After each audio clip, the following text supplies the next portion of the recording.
Everyone called her cursed, until the Alpha King's wolf refused to accept any partner but her alone. The letter arrived before sunrise.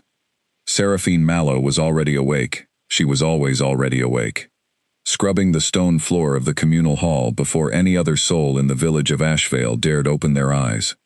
Her hands were raw from the cold water and the rough brush, and her knees ached from the hard floor, but she did not stop. Stopping meant thinking. Thinking meant remembering, and remembering was the one thing she had trained herself never to do in the early hours, because the early hours were cruel enough without adding memory to them. She heard the rider before she saw him. The sound of hooves on the frozen path outside was sharp and fast, the kind of pace that meant urgency, not routine. Seraphine sat back on her heels and listened. In a village like Ashvale, riders that fast meant only one of two things: news from the capital, or trouble. It turned out to be both. Elder Brutus Crane received the letter in his house at the top of the hill, and within an hour, the whole village knew what it said. Seraphine learned about it the way she learned about everything in Ashvale, last, and from someone who told her with a look of amusement rather than consideration. It was a girl named Petra, 17 years old, with soft brown hair and a mean little smile she had been wearing since childhood. "The Alpha King is holding a selection," Petra said, leaning against the doorframe of the communal hall while Seraphine wrung out her scrubbing cloth. "Every unmated female of age is required to attend. Required. No exceptions." She tilted her head. "Even you, I suppose. Though what you would do at a royal selection, I cannot imagine." Seraphine did not look up. "I suppose I would stand in a line and wait, the same as everyone else." Petra laughed. "You do not even have a wolf, Seraphine. You cannot even shift. What kind of mate does a cursed girl make for a king?" Seraphine wrung the cloth one final time, stood up, and looked at Petra with an expression so steady and quiet that Petra's smile faltered slightly. "I do not know," Seraphine said. "I suppose we will find out." She walked past her and went to fetch more water. That was the thing about Seraphine Mallow, that no one in Ashvale had ever quite managed to understand. They expected her to break. They had been waiting for it since she was 3 years old, since the morning her mother had left her at the sanctuary gate with nothing but a small cloth bag and a note that said, in unsteady handwriting, "I cannot keep her." They had watched her grow up on the margins of the pack, not cast out, because casting her out would have required an official decision, and no one wanted to be on record making a decision about the girl they all called cursed. Instead, she was simply never included, never invited, never acknowledged unless there was a floor to be scrubbed, or wood to be carried, or a task so unwanted that assigning it to Seraphine required no negotiation. She had done every task without complaint. Not because she was weak. She had learned very early that complaint changed nothing in Ashvale, but because she was building something inside herself that she did not yet have a name for. A kind of armor made not of anger, but of patience. A quiet, steely knowledge that the village of Ashvale was not the whole world, and that whatever she was not finished yet. She was 19 years old and had still never shifted. Every wolf in Ashvale had shifted by 16 at the latest. Most shifted at 14 or 15, and those first shifts were celebrated with feasts and bonfires, with the whole pack howling at the moon in welcome. Seraphine had attended those celebrations as a server, carrying trays of food she had helped prepare, watching from the edges as families embraced their newly shifted children. Her wolf had never come. Elder Crane had made it the centerpiece of his opinion of her. He was a broad, gray-haired man with small eyes and a loud voice, and he used that voice often. "A wolf who cannot shift is not truly a wolf," he had said once, in the meeting hall, with Seraphine standing 3 feet away, carrying a stack of firewood. He had not lowered his voice. He had not looked at her. "It is a sign of corruption, of something wrong at the root." What he meant by corruption, he left deliberately unspoken, but everyone in Ashvale had their own version of the story. Some said Seraphine's birth on the night of the blood eclipse had poisoned her connection to the moon. Some said her mother had done something unforgivable, and the child was carrying the consequence. Some said she had no wolf at all, that she was nothing more than a human girl who had stumbled into a pack and stayed too long. Seraphine did not believe any of those things, but she had stopped arguing against them years ago. You cannot convince a village that has already written your story. You can only live alongside the story they have written and wait for the moment when you can write your own. She spent the morning after the rider's arrival, doing what she always did when she needed to think clearly. She went to the small storage room behind the sanctuary, where no one else ever went, the one with the cracked window that let in cold air and pale light, and she read.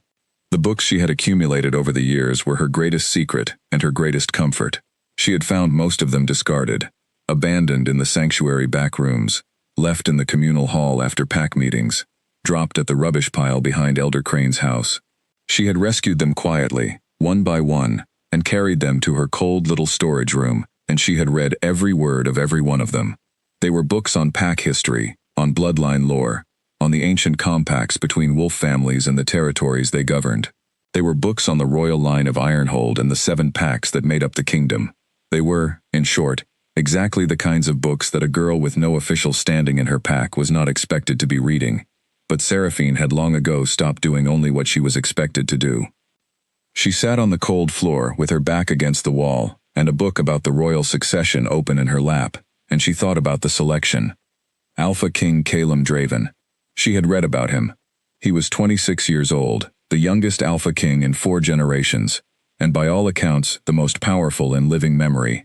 He had taken the throne at 22 after his father's death, and in the 4 years since, he had expanded the royal pack's influence over 3 additional territories, settled 2 border disputes that had been running for decades, and built an alliance with the mountain wolves that no previous king had managed to achieve. He was also, by all accounts, a man of complete and sometimes uncomfortable control, not in the way that men with bad tempers are frightening, but in the way that men with absolute command of themselves are.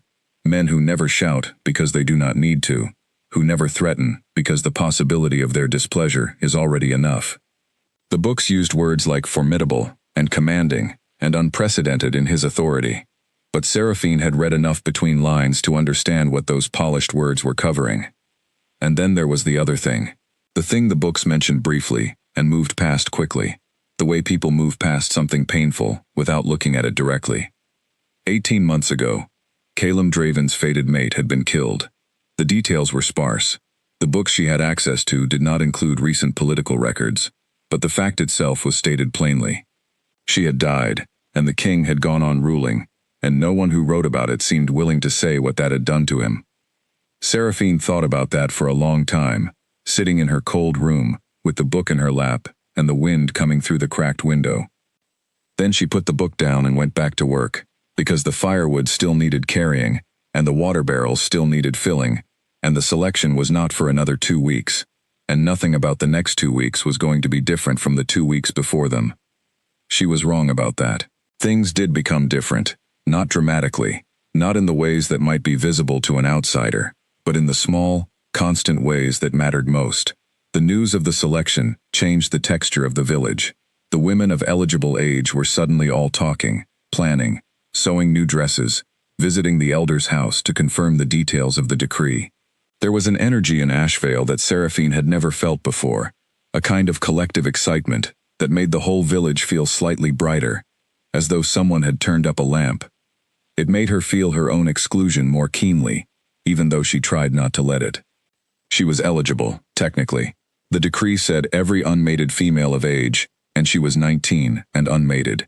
But the eligible women of Ashvale had already, without discussion, sorted themselves into 2 groups, those who would represent the pack with pride, and Seraphine.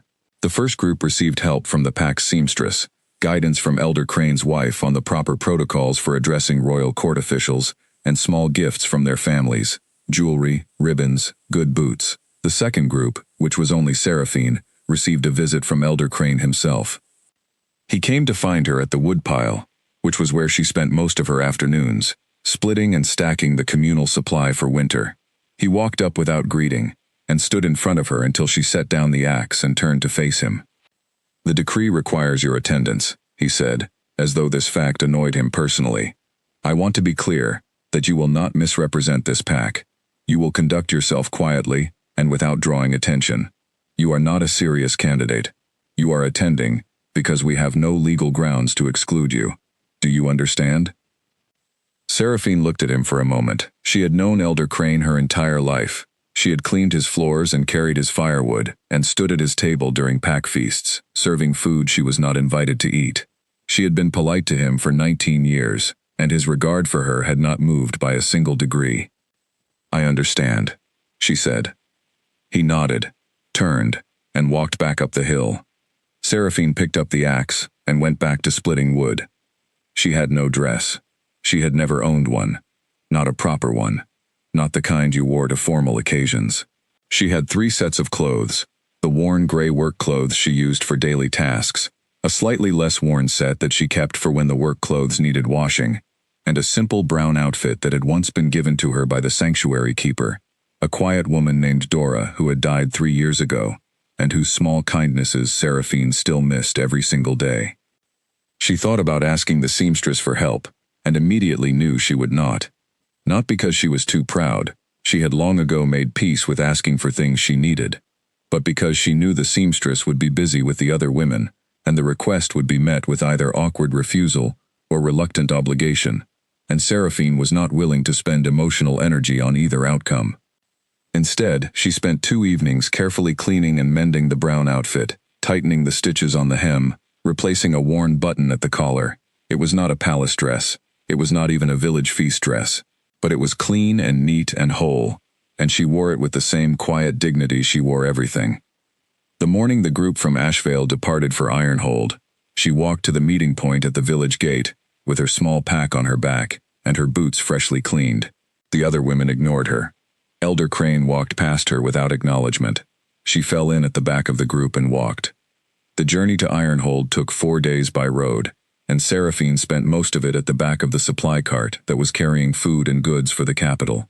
Not because she had been assigned to the cart, because the cart driver, an older man named Hal, had spoken to her on the first morning and asked where she was sitting, and when she said she had not arranged a seat, had told her she was welcome to ride in the back, as long as she did not mind the bumps. She did not mind the bumps. She spent the 4 days watching the landscape change from the pine-covered hills of Ashvale's territory to the broader, flatter country of the Central Kingdom, and then to the rising stone city of Ironhold in the distance, growing larger and more overwhelming with every hour. She had never been further than the Ashvale market town, 20 miles from the village. She had never seen a city. Ironhold was not just a city. It was a statement. The outer walls were dark stone, tall and unbroken, carved at intervals with the royal wolf insignia. The streets inside were wide and clean, the buildings tall and close together, and there were more people in the main avenue alone than in the whole of Ashvale. The noise was enormous: voices, cartwheels, market sellers, children, dogs, and Seraphine found herself stopping in the middle of the road just to take it all in. Someone bumped into her shoulder from behind. She stumbled forward a step, caught her balance, and turned. It was a girl about her age, dressed in silk the color of winter plums, with her dark hair arranged in a complicated style that must have taken an hour to create. She was beautiful, in the sharp and deliberate way of someone who had been told so often enough to believe it completely. "Watch where you are standing," the girl said, looking Seraphine up and down with an expression that went from mild irritation to slow, satisfied amusement. "Are you from a village pack? You look it." "Yes," Seraphine said. "Are you from a noble house? You also look it." The girl blinked. Seraphine smiled, politely, and stepped aside to let her pass. The girl swept past with her chin lifted, her attendants hurrying to keep up. Seraphine watched her go, and then turned back to look at Ironhold. At the height of the palace walls in the distance, the towers she could see above the rooftops, the flags of the royal pack flying from every gate. She adjusted the pack on her shoulder and kept walking. The selection candidates were housed in a long, formal building adjacent to the palace, separated into wings based on their pack affiliations. Seraphine was placed in the Ashvale section, which was a single room shared with Petra and 2 other girls from the village. Petra looked at her when she set her bag down in the corner and said nothing, which was its own kind of comment. That night, lying on her narrow cot in the dark while the others slept, Seraphine thought about what the next day would bring. She thought about standing in a hall before a king she had never met, a king whose wolf had chosen his mate once and lost her, a king who was, by every account she had ever read, the most powerful and controlled man in the kingdom. She thought about what Elder Crane had said: "You are not a serious candidate." She pressed her lips together in the dark and stared at the ceiling. She had never asked to be anyone's candidate. She had never wanted to be here. But she was here. and she was going to walk into that hall tomorrow with her chin level and her eyes clear, and whatever happened after that would happen. She had survived Ashvale for 19 years. She could survive one selection.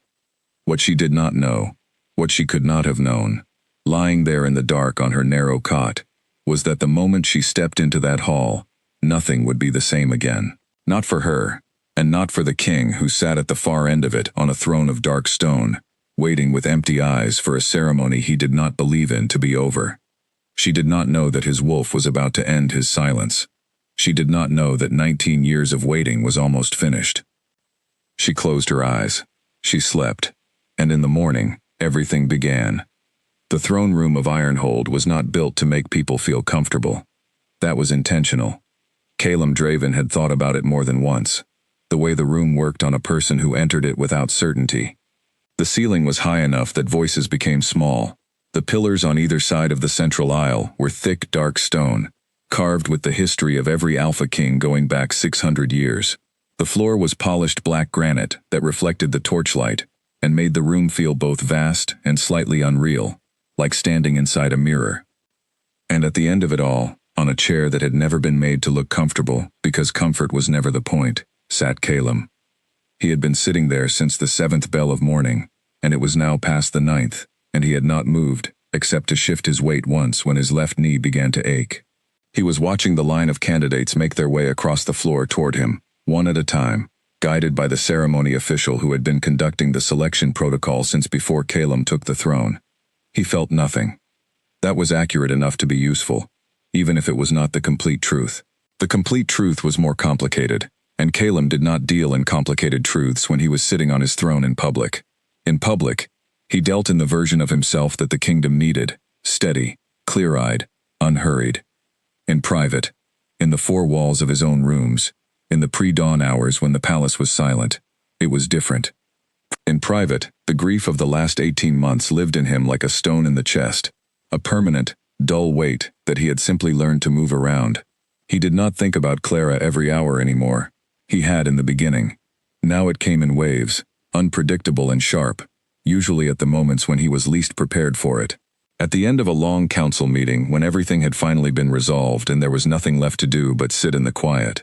At meals, when the seat across from him was empty, and the silence of it was louder than anything the court could produce. He had agreed to the selection because the council had given him no real alternative. 5 of his 7 allied packs had presented the same petition within the same week, each worded slightly differently but carrying the same message. The king required an heir, the throne required stability, and stability required a queen. They were right, and he knew they were right, and he had said yes, because the calculation was clear, even if his heart was not in it. He did not expect his wolf to respond to any of the candidates. He had told himself this in the plain, direct way he approached all difficult truths. Kale, his wolf, a creature of such size and age that most people who saw him in his shifted form went very still, had been silent since Clara's death. Not absent, silent. Calum could feel him there, always, the way you feel a held breath. But Kale had not stirred with interest or recognition toward any person or place in 18 months. He simply waited. Calum understood the waiting. He was doing it himself. His cousin Ren stood 2 steps to his right, which was his usual position during formal ceremonies. Ren was 31, built like a wall, and had the specific gift of being able to convey an entire conversation worth of opinions through small facial expressions, without moving a muscle that the rest of the room could see. Right now his face was completely neutral, which meant he was bored, but disciplined. Calum knew this the way you know the language of someone you have grown up beside. The ceremony official, whose name was Aldred, and who had the kind of formal, careful voice that made everything sound like a legal document, was announcing the 17th candidate of the morning. She was the daughter of a Western Pack Alpha, and she walked with the confidence of someone who had been told since birth that they were meant for important things. She approached the correct position, performed the correct bow, stated her name and lineage in the correct order, and waited. Calum looked at her. He was courteous. He was always courteous in public, not because it came easily, but because he understood that a king's courtesy was also a form of power. He nodded. Kale did not move. Aldred noted the lack of recognition in the careful, neutral way he noted everything. and guided the candidate to the side of the room where the others who had received no response were quietly assembling. 18 candidates. 19. 20. Ren's small finger twitched against his sleeve. Calum, without moving his eyes from the floor, recognized it as, "This will be a long day." He kept his expression level. The 21st candidate was announced from the Ashvale pack. The Ashvale group had been small, 4 women, which was not unusual for a village pack. 3 had already passed through. This was the last. Calum did not look up from the central point he had fixed on the floor until he heard the footsteps on the granite begin. They were different from the others, not slower, measured, deliberate. The footsteps of someone who was choosing every step consciously, rather than moving on the momentum of confidence or nerves. He raised his eyes. She had not yet reached the midpoint of the aisle. The moment Calum's eyes found her, Cale moved. It was not a gentle stirring. It was not the quiet turn of interest he might have expected from 18 months of silence suddenly broken. It was an eruption, a surge of recognition so powerful and sudden that Calum's hands gripped the armrests of his throne, and the air left his body in a single sharp exhale. Cale tore forward inside him, with the force of something that had been held back for a very long time, and suddenly found the door open, and the shockwave of it was physical. A pulse of alpha energy that rolled outward from Calum's position and hit every wolf in the room simultaneously. Ren went rigid beside him. 3 of the ceremony attendants stumbled. The woman currently standing to the left of the room, the 23rd candidate who had just received no response and was politely looking at the floor, looked up sharply and took a step backward. In the aisle, the girl from Ashvale stopped walking. She was standing at roughly the midpoint of the great room, and she had stopped not because she was frightened, Calum could see that clearly enough, but because she was paying attention. She was watching him with amber eyes that did not waver and did not perform anything. She was not afraid. She was not trying to impress. She was simply standing there, in a plain brown outfit that was clean and well kept, and entirely out of place in this room full of silk and carefully arranged hair, and looking at him, as though she was deciding something. Calum became aware that his eyes had gone silver. He could not feel it directly, but he could see it in Ren's micro-expression, a flicker of something that was equal parts surprise and disbelief. Calum's eyes only went silver when Cale was fully present near the surface, and Cale had not been fully present near the surface in 18 months. He made himself breathe. He needed to say something. He was the king, and there was a room full of people watching him have what appeared to be a personal crisis at the sight of a girl from a village pack, and he needed to say something. He said, "Step forward." His voice came out flat and controlled, which was a small victory. The girl from Ashvale held his gaze for another 2 seconds, just long enough to establish that she was choosing to comply rather than simply obeying, and then she stepped forward and stopped in the proper position. "Your name," Aldred said, quickly covering the silence that had fallen over the room. "Seraphine Mallow," she said. "Ashvale pack, unmated, age 19. Your wolf status?" There was a brief pause. The kind that contained more information than the answer that followed it. "Unshifted," she said.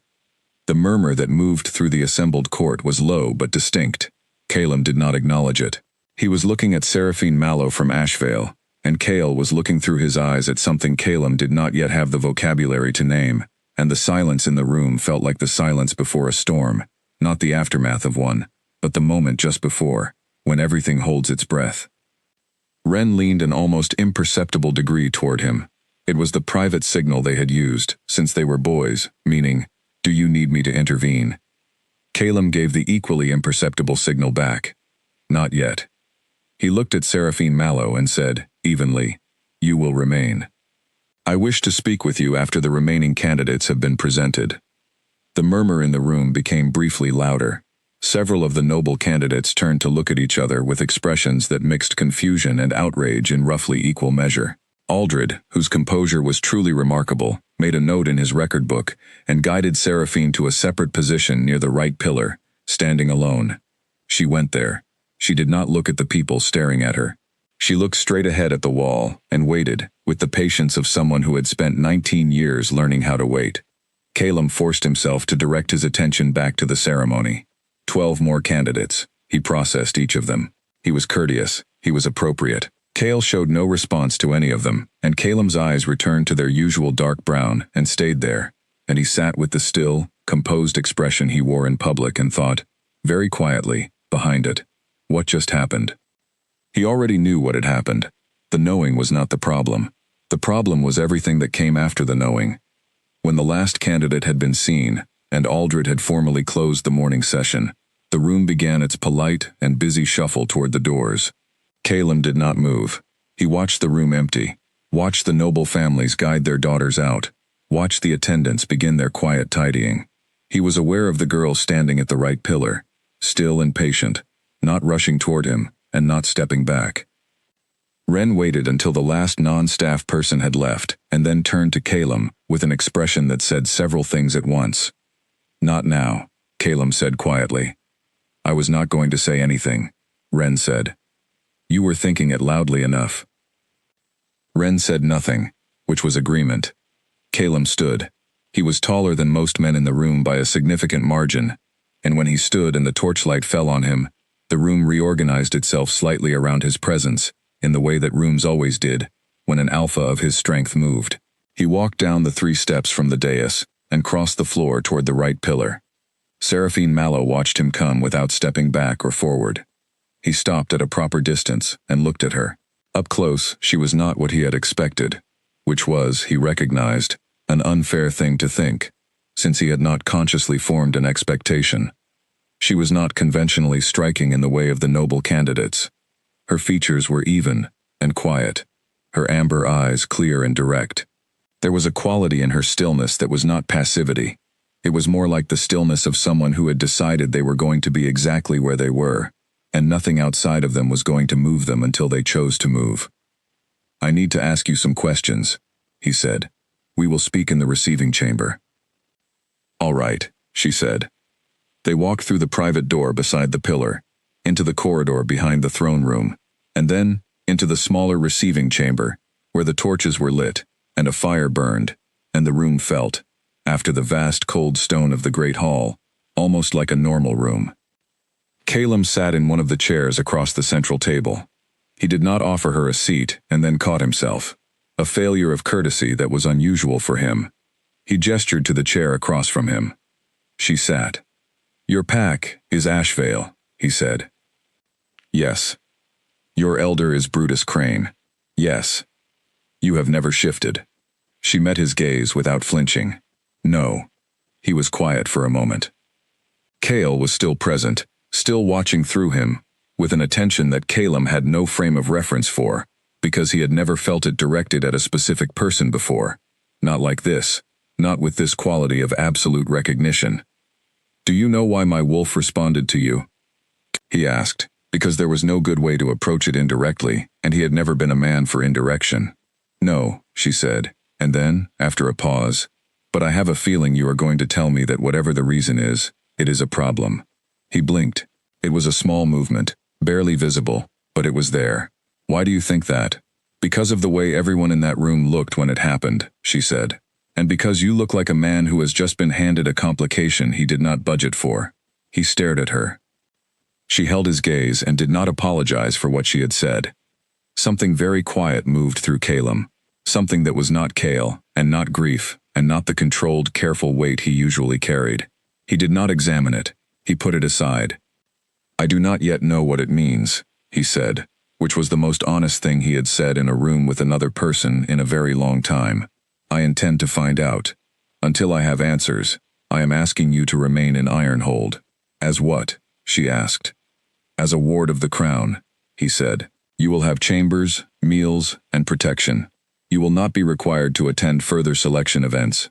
You will simply be here, while I investigate." She looked at him steadily for a moment. "And if I would rather return to Ashvale?" "You are asking me if I will compel you," he said. "I will not. You are free to go. But I am asking you to stay." She was quiet for a long moment. He watched her think, not visibly, not in a dramatic way, but in the careful, private way of someone who ran every major decision through a real internal process before arriving at an answer. "All right," she said finally. "I will stay. For now." "Thank you," he said. She looked mildly surprised by the thanks. which told him something. He stood, which was the signal that the meeting was ending, and she stood as well. He called Ren from the corridor and instructed him to arrange chambers in the east wing and a meal.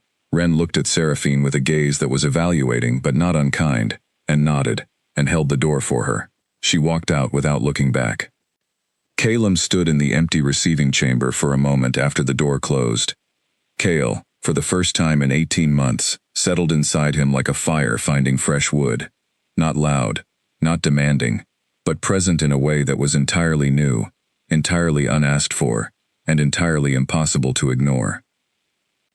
Calum went back to his rooms and stood at the window and looked out at the city of Ironhold spread below him in the late morning light, and he thought about what the ancient advisor Mora had said to him last year, when he had told her he believed Kale would never respond to another person again. She had said, "The wolf always knows things the man does not." He had dismissed it at the time. He had thought it was the kind of thing old advisors said to make grief feel meaningful. Now he stood at his window and breathed, and did not dismiss it. He did not have answers yet. He did not have anything yet, except a situation he had not prepared for, and a wolf who was, for the first time since loss, had broken them both open, unmistakably, undeniably awake. Outside the window, the city went on, loud and indifferent. A woman named Seraphine Mallow was somewhere in his palace, probably taking in her new surroundings with those steady amber eyes, probably thinking clearly while he was here struggling to. He pressed his fingers against the cold glass of the window. He had learned, in 4 years of ruling and 18 months of grief, to deal with what was real rather than what he wished were true. What was real was this. Kale had found something. Calum did not yet know what it meant or what would follow from it, but he was going to find out, because that was what he did. He dealt with what was real. He turned from the window and called for his counsel. Seraphine had expected the East Wing chambers to be small and plain, the kind of space you give to someone you are obligating yourself to house without quite wanting to. She was wrong. The room was large and warmly lit, with stone walls draped in deep green fabric and a bed that was wider than her entire living space back in Ashvale. There was a fireplace with real wood burning in it, a writing table with paper and ink, and a window that looked out over the palace's inner courtyard, a walled garden with a stone fountain at its center. Bare in this season, but suggesting something that would be beautiful in warmer months. She stood in the middle of the room for a moment after Ren closed the door behind her, and she looked at it all, and she let herself feel what she felt, which was a complicated mixture of wariness and something she chose not to name yet. She sat on the edge of the bed, then she lay back, then she stared at the ceiling. The ceiling had carved plasterwork in it, vines and leaves and small birds. The kind of careful detail that someone had spent weeks creating. She had never slept under a carved ceiling. She had never slept in a room with a fireplace. She had never in her life been in a space that was meant for her, assigned to her, even temporarily, by someone in a position of power who had a choice about the matter. She was not going to cry about it. She pressed her lips together very firmly, and refused to cry about it. She sat up instead and unpacked her small bag, her spare set of clothes, her one good book, the mending kit she always carried, the small smooth stone she had picked up from the river near Ashvale when she was 12, and had kept ever since for no reason she could articulate clearly. She arranged these things on the writing table, which made the table look both more and less absurd. Then she went to the window and looked out at the courtyard. There was a guard at the garden entrance below. She could see the edge of his uniform. The fountain in the center was dry, its stone bowl rimmed with winter frost. The garden itself was orderly, with low stone borders and bare-branched shrubs pruned into neat shapes. It was obviously tended with great care, even in the season when nothing was growing. She found something quietly impressive about that, the commitment to maintaining beauty, even when no one could see it flourishing. A knock at the door. "Come in," she said. It was a young woman with a tray of food. Bread, cheese, a bowl of something warm that smelled like broth with herbs. She set it on the writing table beside Seraphine's few belongings without comment. She was perhaps 16, with brown eyes, and the nervous, careful manner of a new staff member, who was not yet sure of the rules. "Thank you," Seraphine said. The girl looked mildly startled. Seraphine found herself wondering when saying thank you to people who brought you food had become unusual. probably in the same place where ignoring them had become normal. The commander asked me to tell you that meals will be brought at the 8th, the 13th, and the 19th bells, the girl said carefully, as though she had rehearsed it, and that you are free to walk in the inner courtyard and the East Library, but he would ask that you stay within the East Wing until you have been properly assigned escort arrangements. The commander, Seraphine said. That is the man who brought me here? Ren? Commander Ren Draven, yes, the girl said. The king's cousin. All right, Seraphine said. Thank you. What is your name? The girl blinked. Nell, my lady. I am not a lady, Seraphine said. My name is Seraphine. Thank you, Nell. Nell looked at her for a moment, with an expression that contained both uncertainty and the beginning of something warmer, and then she curtsied and left. Seraphine sat down at the writing table and ate her meal slowly, looking out the window. The broth was excellent, better than anything she had eaten in Ashvale, which was not, she reminded herself, a particularly high bar. But still, she let herself appreciate it without guilt. She had spent 19 years not allowing herself to want things, on the quiet, practical basis that wanting things in Ashvale was mostly just a way to feel the shape of what you did not have. Here, at least temporarily, things were different. She finished eating, and then, because sitting still had never suited her for long, she went to find the East Library. It was down the corridor, past 3 doors, and it was not locked. She pushed it open and stood in the doorway, and forgot for a moment to be cautious or analytical, or anything other than someone who had just found an enormous room full of books. The East Library was not the palace's main library, she would discover that later, and the main library would require a separate round of silent, private astonishment. The East Library was a personal collection, probably used by residents of this wing, and it held several hundred volumes on shelves that lined all 4 walls from floor to ceiling, with a rolling ladder on each wall for the higher shelves. There were 2 large reading tables, several chairs, and a fireplace that was already lit. Seraphine walked in. She ran her fingers along the spines of the nearest shelf without pulling anything out yet, just reading the titles. History, primarily. Political philosophy. Bloodline records and pack genealogies. Natural history. 1 shelf of navigation and cartography, which was unexpected and interesting. She turned the corner and found a section on wolf lore and ancient compacts that made her breath catch slightly. She had read everything available to her in Ashvale on these subjects, which amounted to a handful of old texts and a lot of inference. This shelf held more books on wolf lore than she had seen in her entire life combined. She pulled out a large volume titled Records of the Ancient Bloodlines and carried it to one of the reading chairs and opened it. She was still reading 2 hours later when she became aware that she was not alone. She did not hear anything. That was the remarkable part of it. She became aware of the presence first, a kind of quality in the air that changed in a way she could not have articulated but could not miss. She looked up from the page. Calum Draven was standing in the doorway. He was not wearing his formal throne room clothes. He was in simpler clothing, dark and clean, and he looked less like a king and more like a man who had been somewhere difficult and had not yet fully returned from it. He was looking at her with an expression that was not the controlled blankness from the throne room. There was something more human in it, something uncertain at the edges, though she was sure he would have disagreed with that description. The library is permitted, she said, in case he had come to tell her otherwise. I know, he said. I am the one who told Ren to tell you. A pause. What are you reading? She held up the cover. He looked at it. Something moved briefly in his expression. Surprise, she thought, though it came and went quickly. The genealogical records, he said. Yes, she said. I have been interested in bloodline history for a long time. Your archive section here is considerably better than what was available to me at home. He was quiet for a moment. What were you looking for? She considered whether to answer honestly. She decided there was no particular reason not to. Myself, she said, or more precisely, what I am, my lineage, my wolf status. I have been looking for answers about why I have not shifted for years, and the books at home gave me very little to work with. And have you found anything? Not yet, she said, but I have only been here 2 hours. He made a sound that was not quite a laugh, but was in the same family. She was not sure she had expected him to make a sound like that. It reorganized her impression of him slightly. He moved into the room and stopped at the other chair. not the one directly across from her, but the one at an angle, which she noticed. He sat down. It was the action of a man making a decision. "I spoke with my advisor this afternoon," he said. "Her name is Mora. She is the oldest wolf in the palace, and she has knowledge of historical bloodlines that is not written down anywhere. She mentioned something to me. I want you to hear it." "All right," Seraphine said. "She mentioned a bloodline called the Ashenmore line," he said. "Have you heard of it?"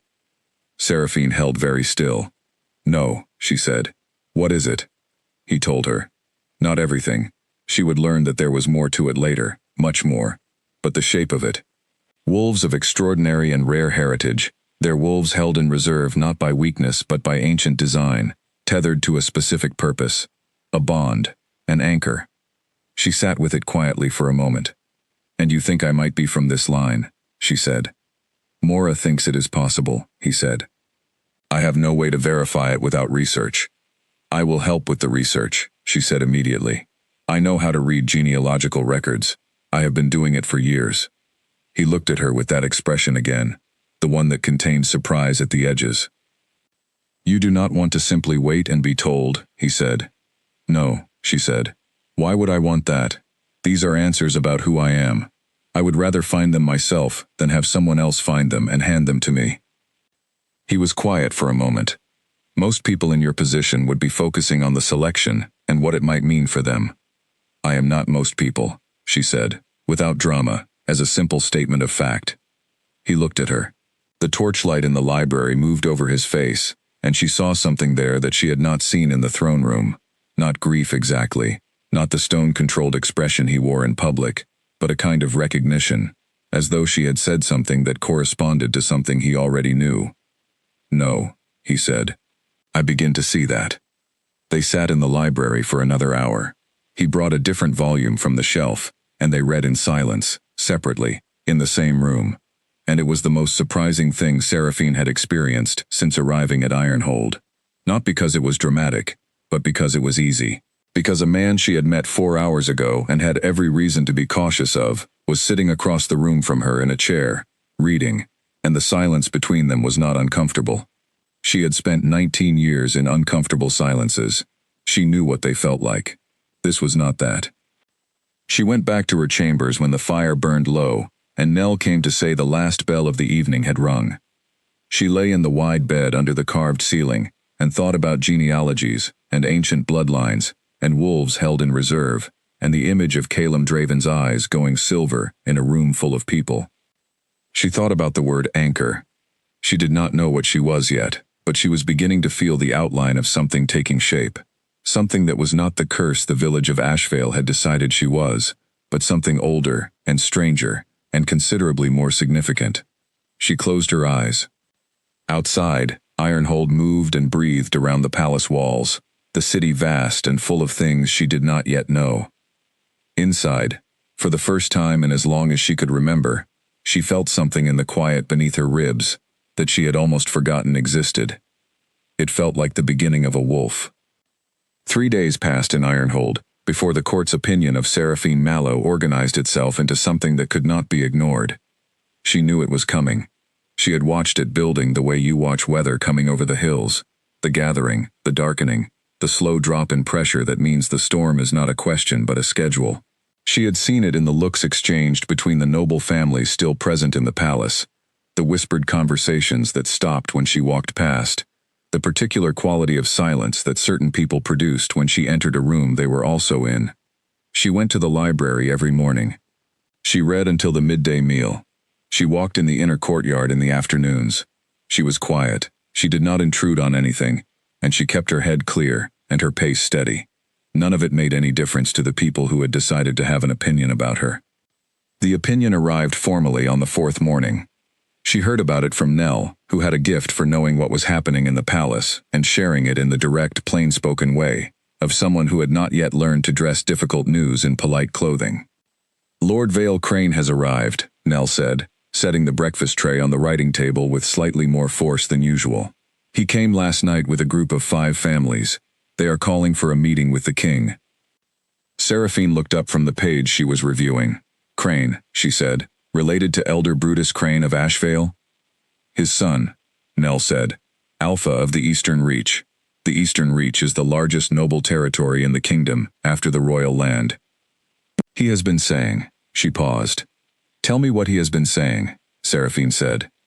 Nell pressed her lips together. He has been calling you the Ashvale curse, in public, in the main corridor yesterday afternoon. One of the kitchen staff heard it and told me. Seraphine was quiet for a moment. Then she picked up her bread and ate it, because the bread was good, and she was not going to let Brutus Crane's son ruin her appetite. What else? She said. He is saying the selection was improper, that a wolfless girl with no lineage should not have been admitted to the ceremony, and that the king's reaction was… Nell hesitated again. He is saying it was a manipulation, that you somehow caused it. Seraphine said nothing. Do you want me to tell Commander Wren? He already knows, Seraphine said. I expect everyone already knows. She was right. Wren appeared at her library door at the 10th bell, a full hour ahead of when she usually saw him, with the expression of a man who was managing several situations simultaneously and not enjoying any of them. You have heard about Vale Crane, he said, not as a question. Yes, she said. I want you to know that the king is dealing with it, he said. I believe you, she said. What specifically is the king doing? Wren looked at her for a moment. He had been doing that, looking at her, in the assessing way that meant he was continually updating his understanding of who she was. She did not mind it. She did the same thing with people. He revoked Crane's speaking privileges in the official council chamber for a week, Wren said, for the language he used publicly. The Ashvale curse, she said. Yes. She nodded. That was a proportional response. A pause. Though I doubt it will change his opinion. It will not, Wren agreed, with a directness that she appreciated. But it establishes where the king stands, publicly, which matters. She thought about that. What does Crane actually want, beyond removing me? He wants to force a formal rejection of the bond recognition, Wren said.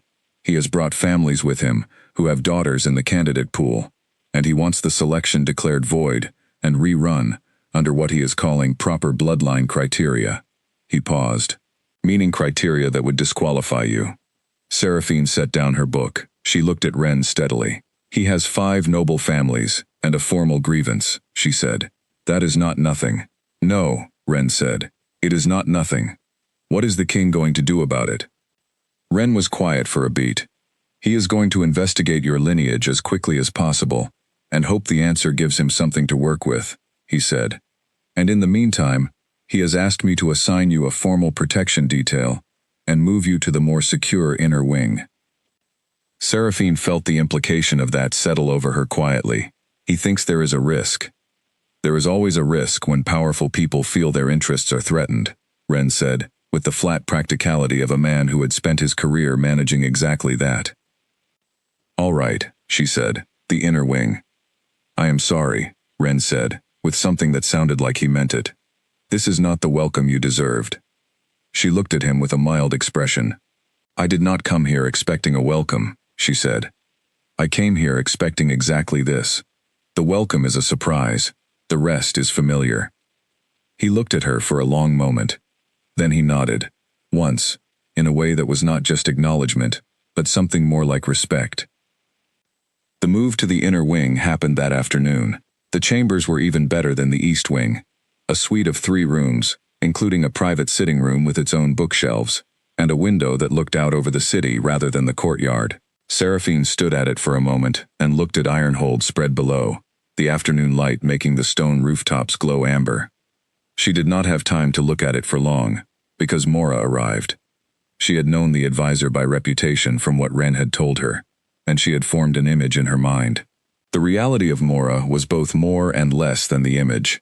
She was old, genuinely old, with hair the color of winter clouds, and eyes that were pale green and completely alert, and she moved with the careful deliberateness of someone whose body required negotiation, but whose mind required none. She came in, sat in the chair by the window with the ease of someone claiming a seat they have used before, and looked at Seraphine with those pale green eyes. Sit down, child, she said. We have things to discuss. Seraphine sat. I am going to tell you something about yourself that no one in Ashvale knew, Mora said. and I need you to hear it completely before you respond to any part of it." "All right," Seraphine said. Mora told her about the Ashenmoor line. Not the shape of it, the way Calum had described it briefly in the library. Mora told her all of it. The history, the ancient compact, the way the bloodline worked, the reason the wolf was held in reserve. She told her about the rare gift carried in that line, and what it meant, and the 2 documented cases in the historical record where an Ashenmoor wolf had manifested. She told her what the bond looked like when it sealed, and what it meant for both the wolf who carried the anchor gift and the alpha wolf they were bound to. She told her that Seraphine's wolf was not absent, had never been absent, had been waiting with a patience that defied normal wolf instinct, because the Ashenmoor gift was not about normal wolf instinct. It was about something older than instinct, something that moved on a longer timescale than any single life. Seraphine sat very still through all of it. When Mora was done, Seraphine was quiet for a long moment. "The seal on my birth records," she finally said. "The name Ashenmoor." Mora's pale eyes sharpened. "You know about that?" "I found a reference in the genealogical records in the East Library," Seraphine said. "A genealogy bearing the Ashenmoor name, and a connection to a founding-era compact with the royal line. I found it yesterday. I did not yet know what it meant." Mora was quiet for a moment. Something moved in her expression that might have been satisfaction, or recognition, or both. "You found it in 2 days," she said. "I read quickly," Seraphine said. "Yes," Mora said. "I expect you do." Seraphine looked at her steadily. "Tell me about the compact, the one with the founding alpha." Mora told her. It was old, 6 centuries old, and it was written in the careful, formal language of a promise between peoples, the kind of language that was built to outlast the people who wrote it. The Ashenmoor wolves had pledged that in times of great difficulty, one of their line would stand beside the throne, not as an ornament, not as a symbol, as an anchor, as the living counterpart to a wolf of enormous power, who needed something the Ashenmoor gift could provide: steadiness, clarity, the ability to hold when everything else was breaking. In exchange, the throne had sworn to recognize the Ashenmoor bond as fully legitimate under any circumstances, regardless of external pressure or political interest. The seal on the compact bore the first Alpha King's personal mark. It had never been repealed. "This is legally binding," Seraphine said, very quietly. "Yes," Mora said. Seraphine looked at the window, at the city below, at the autumn afternoon light moving slowly across the stone. "No one knew," she said. Not a question. The wondering kind of statement. "Your mother knew," Mora said, gently. "That is why she left you at the sanctuary. She was frightened. She had grown up knowing what she carried, and she was frightened of it. And she did what frightened people do. She ran from it, and hoped it would become someone else's problem." Seraphine absorbed that without letting it land fully yet, the way you absorb news that is too large to process in the moment it arrives. She would feel it later, she knew. She would let herself feel it later. "And the elder," she said. "Crane, he knew nothing." "Almost certainly not," Mora said. The Ashenmoor records were sealed by the royal line, specifically because the bloodline needed to develop without interference. If pack elders had known what Seraphine Mallow of Ashvale was, she would have been treated very differently, and the development of the gift requires precisely the kind of growth that comes from a real, demanding life. Seraphine thought about 19 years of that real, demanding life. The floor scrubbing and the firewood and the public dismissals, and the cold storage room with the cracked window. "Demanding," she said, with a dryness that surprised even herself. Mora, to her credit, did not flinch from it. "Hard," she said simply. "Not ordinary in the sense of comfortable or easy. Hard.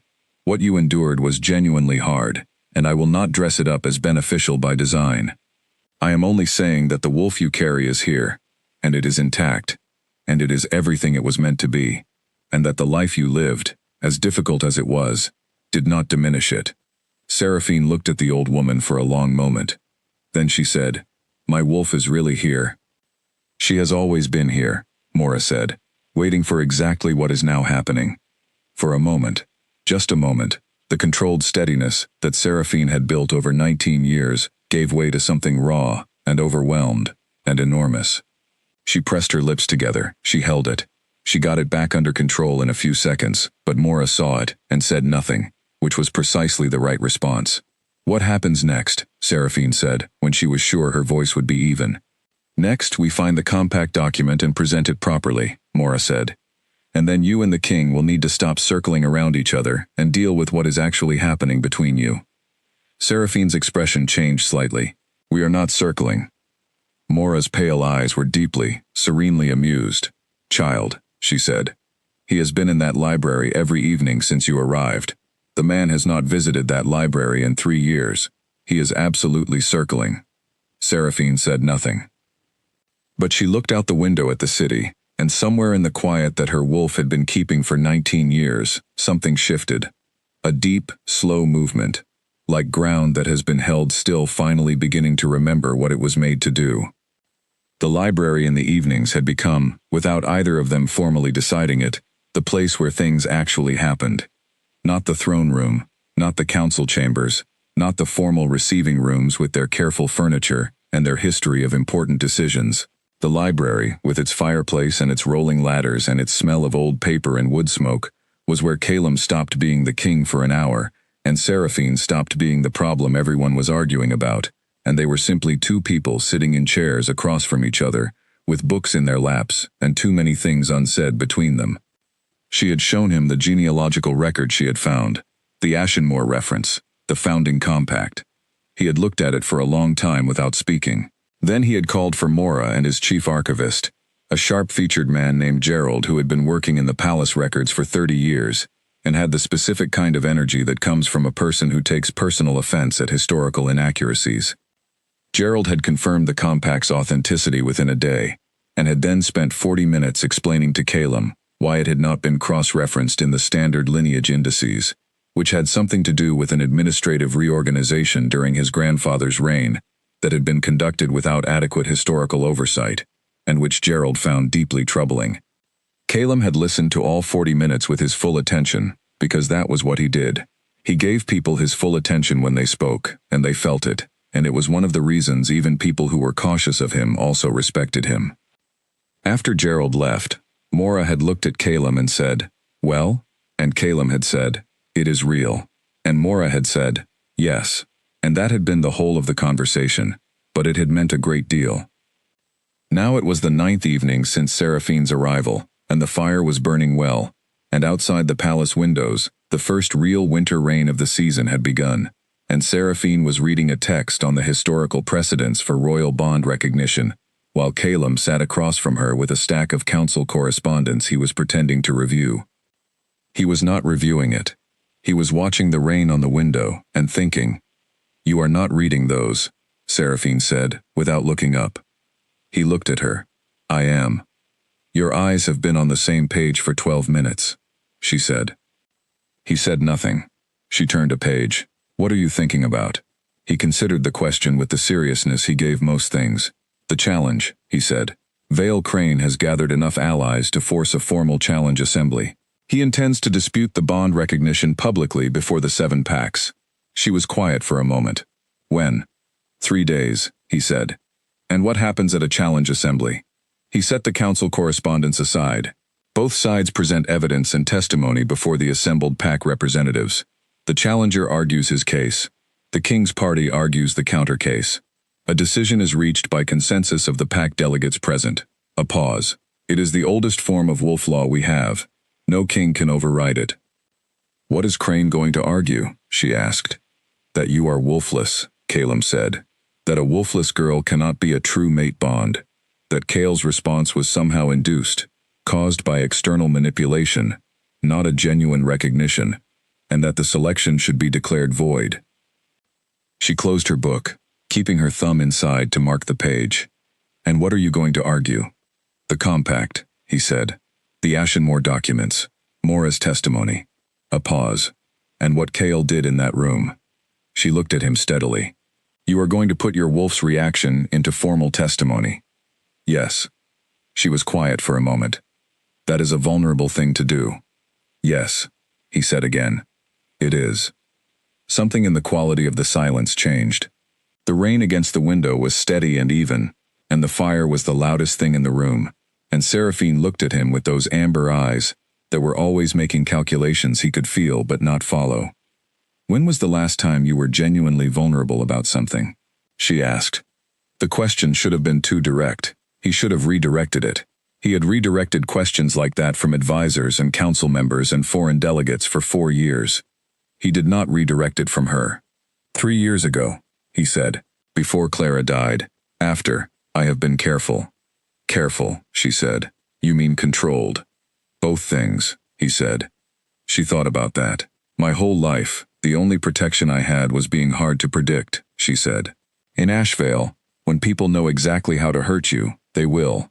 So I learned not to show them the shape of what I cared about. But it is exhausting. She paused. It costs something every day. He looked at her. Yes, he said quietly. Do you still miss her? Seraphine asked, not unkindly. With the directness of someone who did not ask questions she was not prepared to hear the answers to. Yes, he said. Not in the first way anymore. Not the way that made it impossible to think. But yes. He paused. She was good. She was a genuinely good person, and I trusted her entirely. And losing her taught me that trust is the most difficult thing you can give someone. Because when they are gone, the trust does not go with them. It stays, with nowhere to go. Seraphine held his gaze. What did you do with it? The trust with nowhere to go. He was quiet for a long moment. I put it into the work, he said. Into running the kingdom. Into decisions and councils and the daily weight of it. And was that enough? No, he said. But it was what I had. She looked at him for a moment longer, and then she opened her book again, and the silence between them settled back into the comfortable thing it had become. Not empty, not tense, but the kind of silence that meant something was being understood without being said. He went back to his correspondence. He actually read it this time. The trouble arrived before dawn the following morning. Nell was at Seraphine's door before the first light, her face drawn tight with something she was clearly working to keep from becoming visible in her voice. Seraphine was already half awake. She had been for the past hour. Some instinct moving in her that had not been there before, a new alertness she could not explain, and she sat up as soon as the knock came. What is it? She said. Nell came in and closed the door. The kitchen staff found your evening meal tray from last night, she said. The broth. Someone had added something to it, something that should not have been there. Seraphine went very still. Added what? A compound, Nell said. One of the palace healers identified it this morning. It would not have done permanent harm, but it would have made you very unwell, and the healer says in large enough amounts it can suppress wolf development, particularly in a wolf that has not yet shifted. The room was very quiet for a moment. Seraphine sat on the edge of the bed. She felt something move through her that was cold, and then hot, and then settled back into cold. Not fear. Something more focused than fear. Something that had a direction to it. Who had access to the kitchen last night? She said. That is what Commander Wren is already finding out, Nell said. He was here an hour ago. He told me to wake you, and tell you to stay in your rooms until he returns. Seraphine nodded once. She stood, pulled on her clothes, and sat back down in the chair by the window. Wren came back within the hour.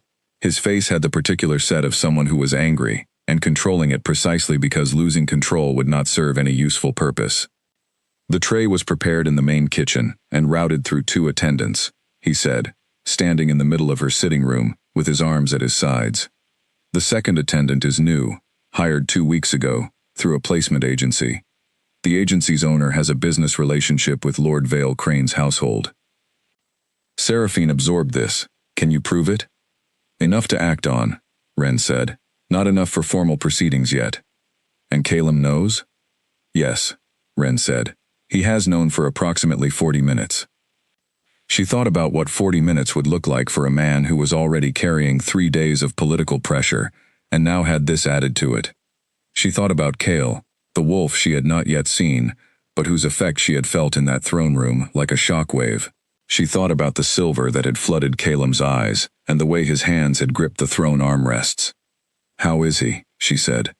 Wren looked at her with an expression that was, for the first time since she had met him, uncertain.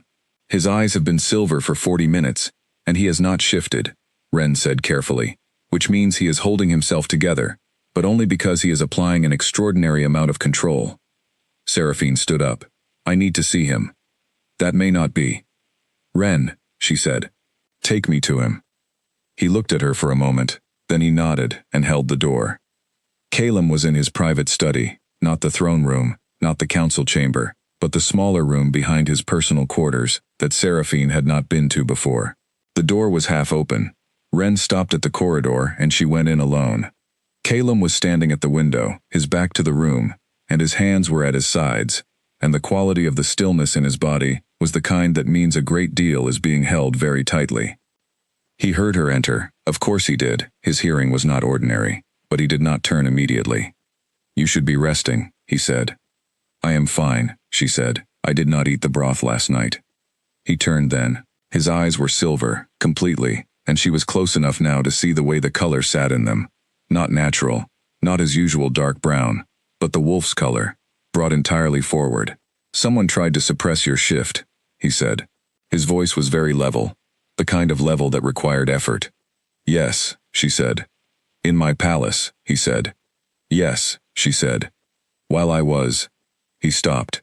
He pressed his jaw tight for a moment. Well, I was failing to protect you. You could not have known, she said. That does not matter, he said. You are here because I asked you to stay. That makes your safety my responsibility. She looked at him steadily.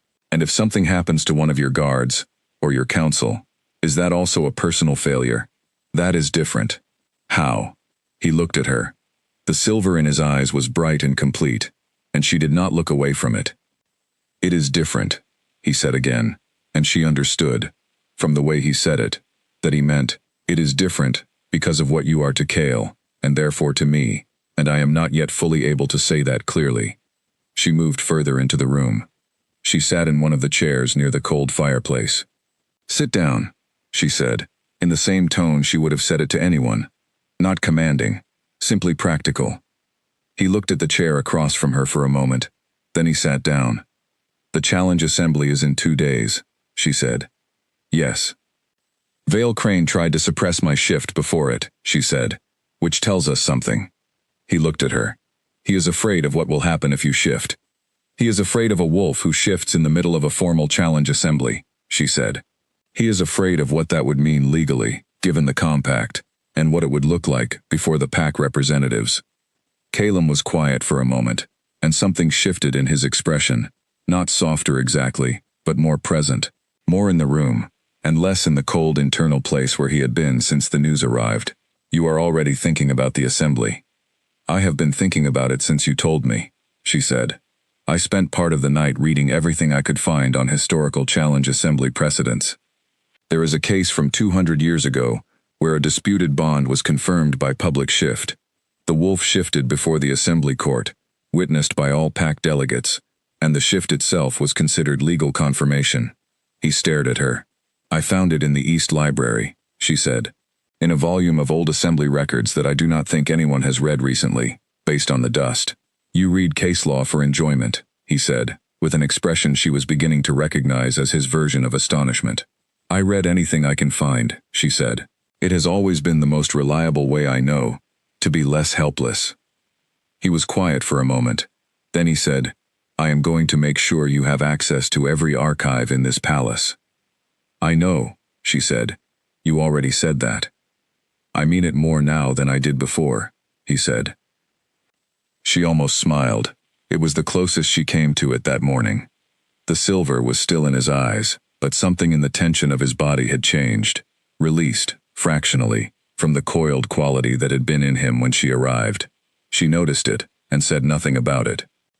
Outside the window of his study, the rain had started again, the same steady autumn rain from the night before, and it moved down the glass in slow, clear lines, and the palace was beginning to wake around them, the quiet filling gradually with the sounds of a large place returning to its daily life. I am going to need to shift, she said, before the assembly. You have not shifted yet, he said. We do not know when it will happen. Mora said the wolf comes when the anchor's purpose is clear and present, she said.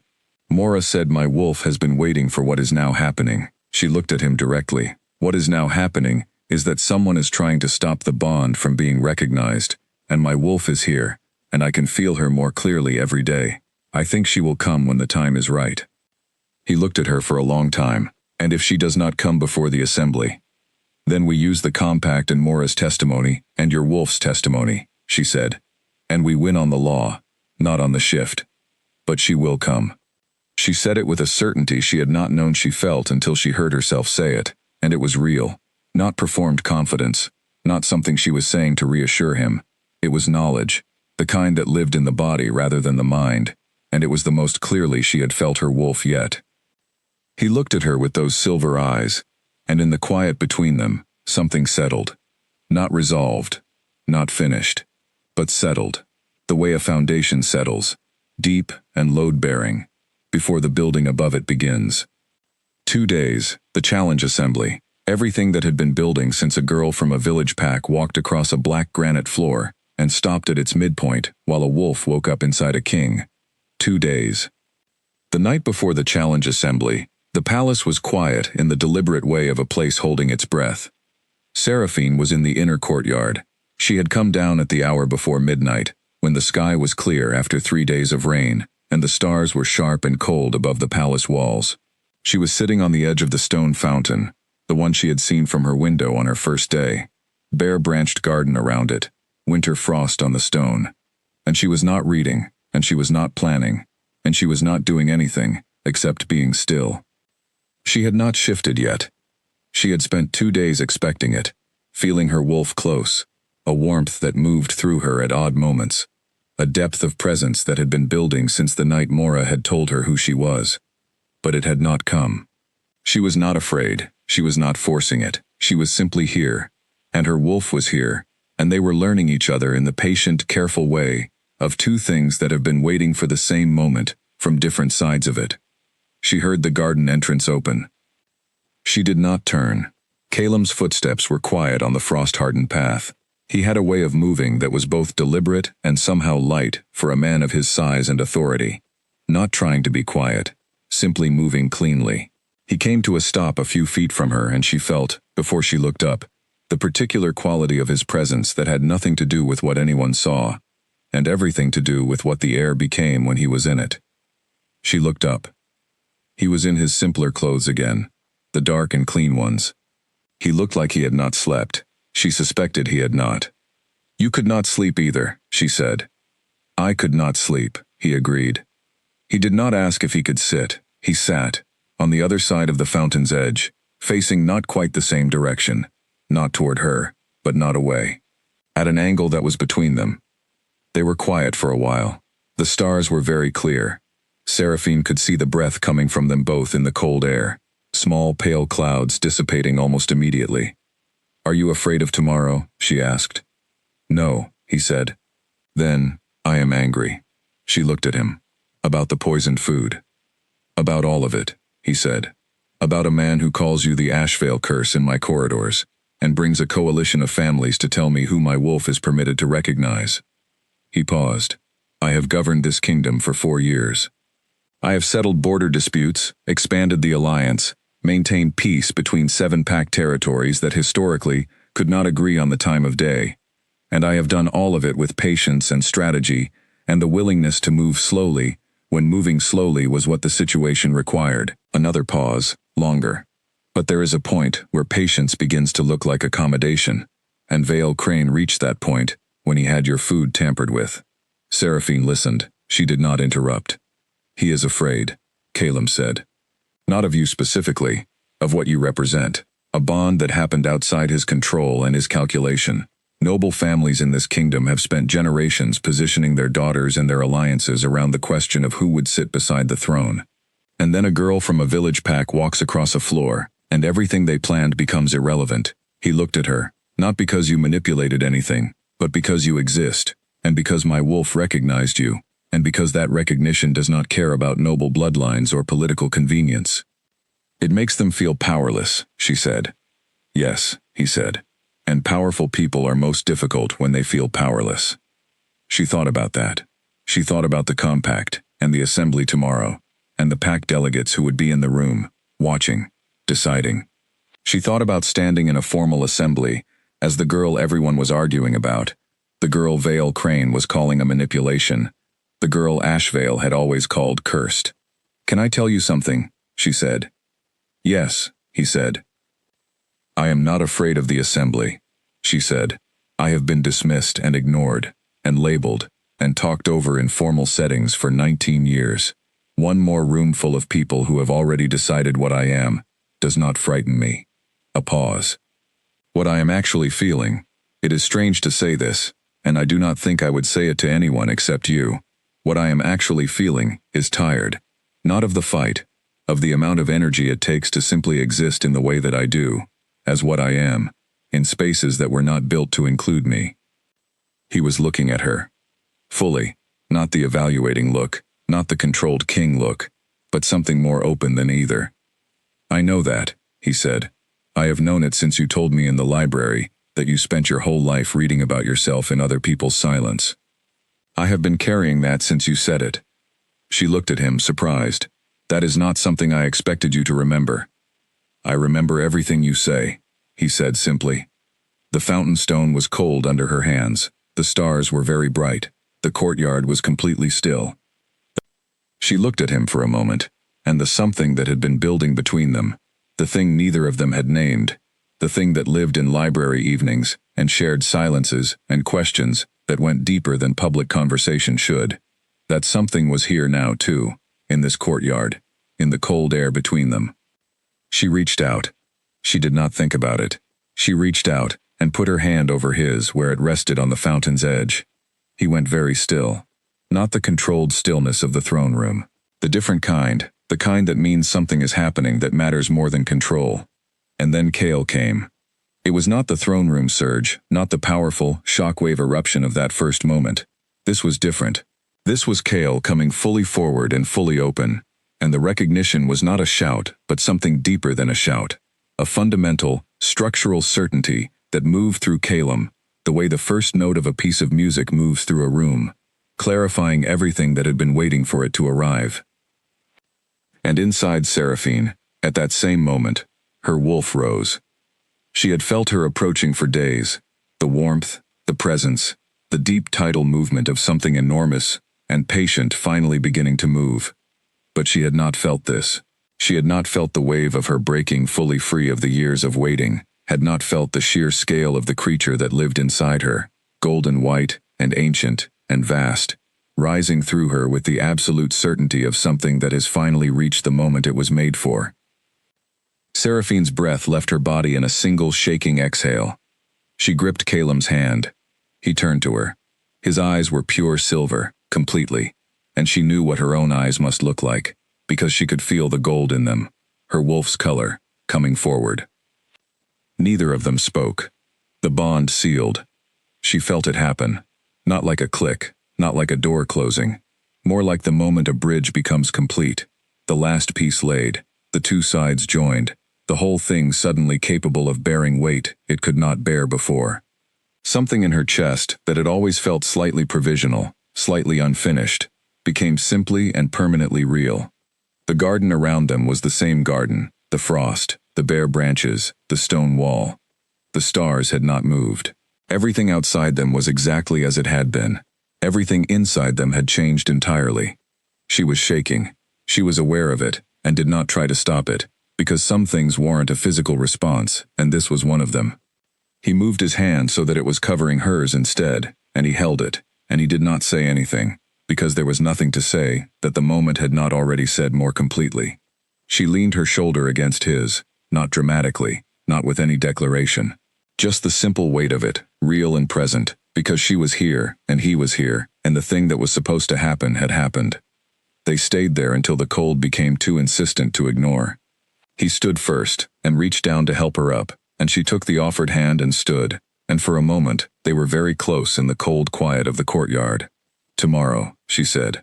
"Tomorrow," he said, "together." She nodded. She went back inside. He stayed a few minutes longer, standing in the courtyard with the stars above him, and Kale settled and certain inside him, and the knowledge, clear and undeniable, that whatever the assembly brought, and whatever Vale Crane argued, and whatever the pack delegates decided, the thing itself, the true thing, the thing that mattered, had already happened, and no challenge assembly had the power to undo what was simply real. The next morning came gray and still. Seraphine was awake before Nell knocked, sitting at her writing table with a cup of tea that had gone cold while she read through the assembly precedent case one more time, making small notes in the margins of her own paper, working through the counter-arguments Vale Crane might raise, and the responses she believed would be most effective.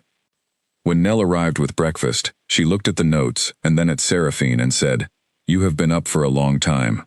"Since the fourth bell," Seraphine admitted. "You should eat," Nell said, which was the kind of thing Nell said when she had something more personal to say, and was working up to it. Seraphine ate. She waited. Nell straightened things on the writing table that did not need straightening. Then she said, "Can I ask you something?" "Yes," Seraphine said. "When Crane called you the Ashvale curse in the corridor." Nell paused. "Did that hurt? Or has it been said so many times that it stopped hurting?" Seraphine looked at her for a moment. She appreciated the question. It was the kind of question that treated her as a person, rather than a problem, which was still something she was getting used to. "Both," she said honestly. "It stopped cutting the way it did when I was younger, the way things cut when you are still deciding whether they are true. But it still lands. It lands because I know what it is meant to do, and knowing what a thing is meant to do does not make it completely miss." Nell was quiet for a moment. "I am sorry," she said. "Not in a way that helps anything. Just, I am." "I know," Seraphine said. "Thank you." They looked at each other, and Seraphine thought about how strange and good it was, after 19 years, to be in a place where the people around her saw something worth being sorry for. Not because she needed the pity. She had never needed pity, had actively kept herself from wanting it because pity was too close to the thing it pitied, but because it meant they saw her, really saw her, and found the treatment she had received worth noting as wrong, rather than treating it as something that had simply happened to someone who had probably deserved it somehow. She finished her breakfast and went back to her notes. Wren came at the 10th bell, with an update on the assembly preparations, and a look on his face that she had come to associate with him being cautiously optimistic about something he was not yet ready to fully express. "Gerald found 2 more supporting precedents last night," he said, setting a folder on her table. "One is actually stronger than the case you found.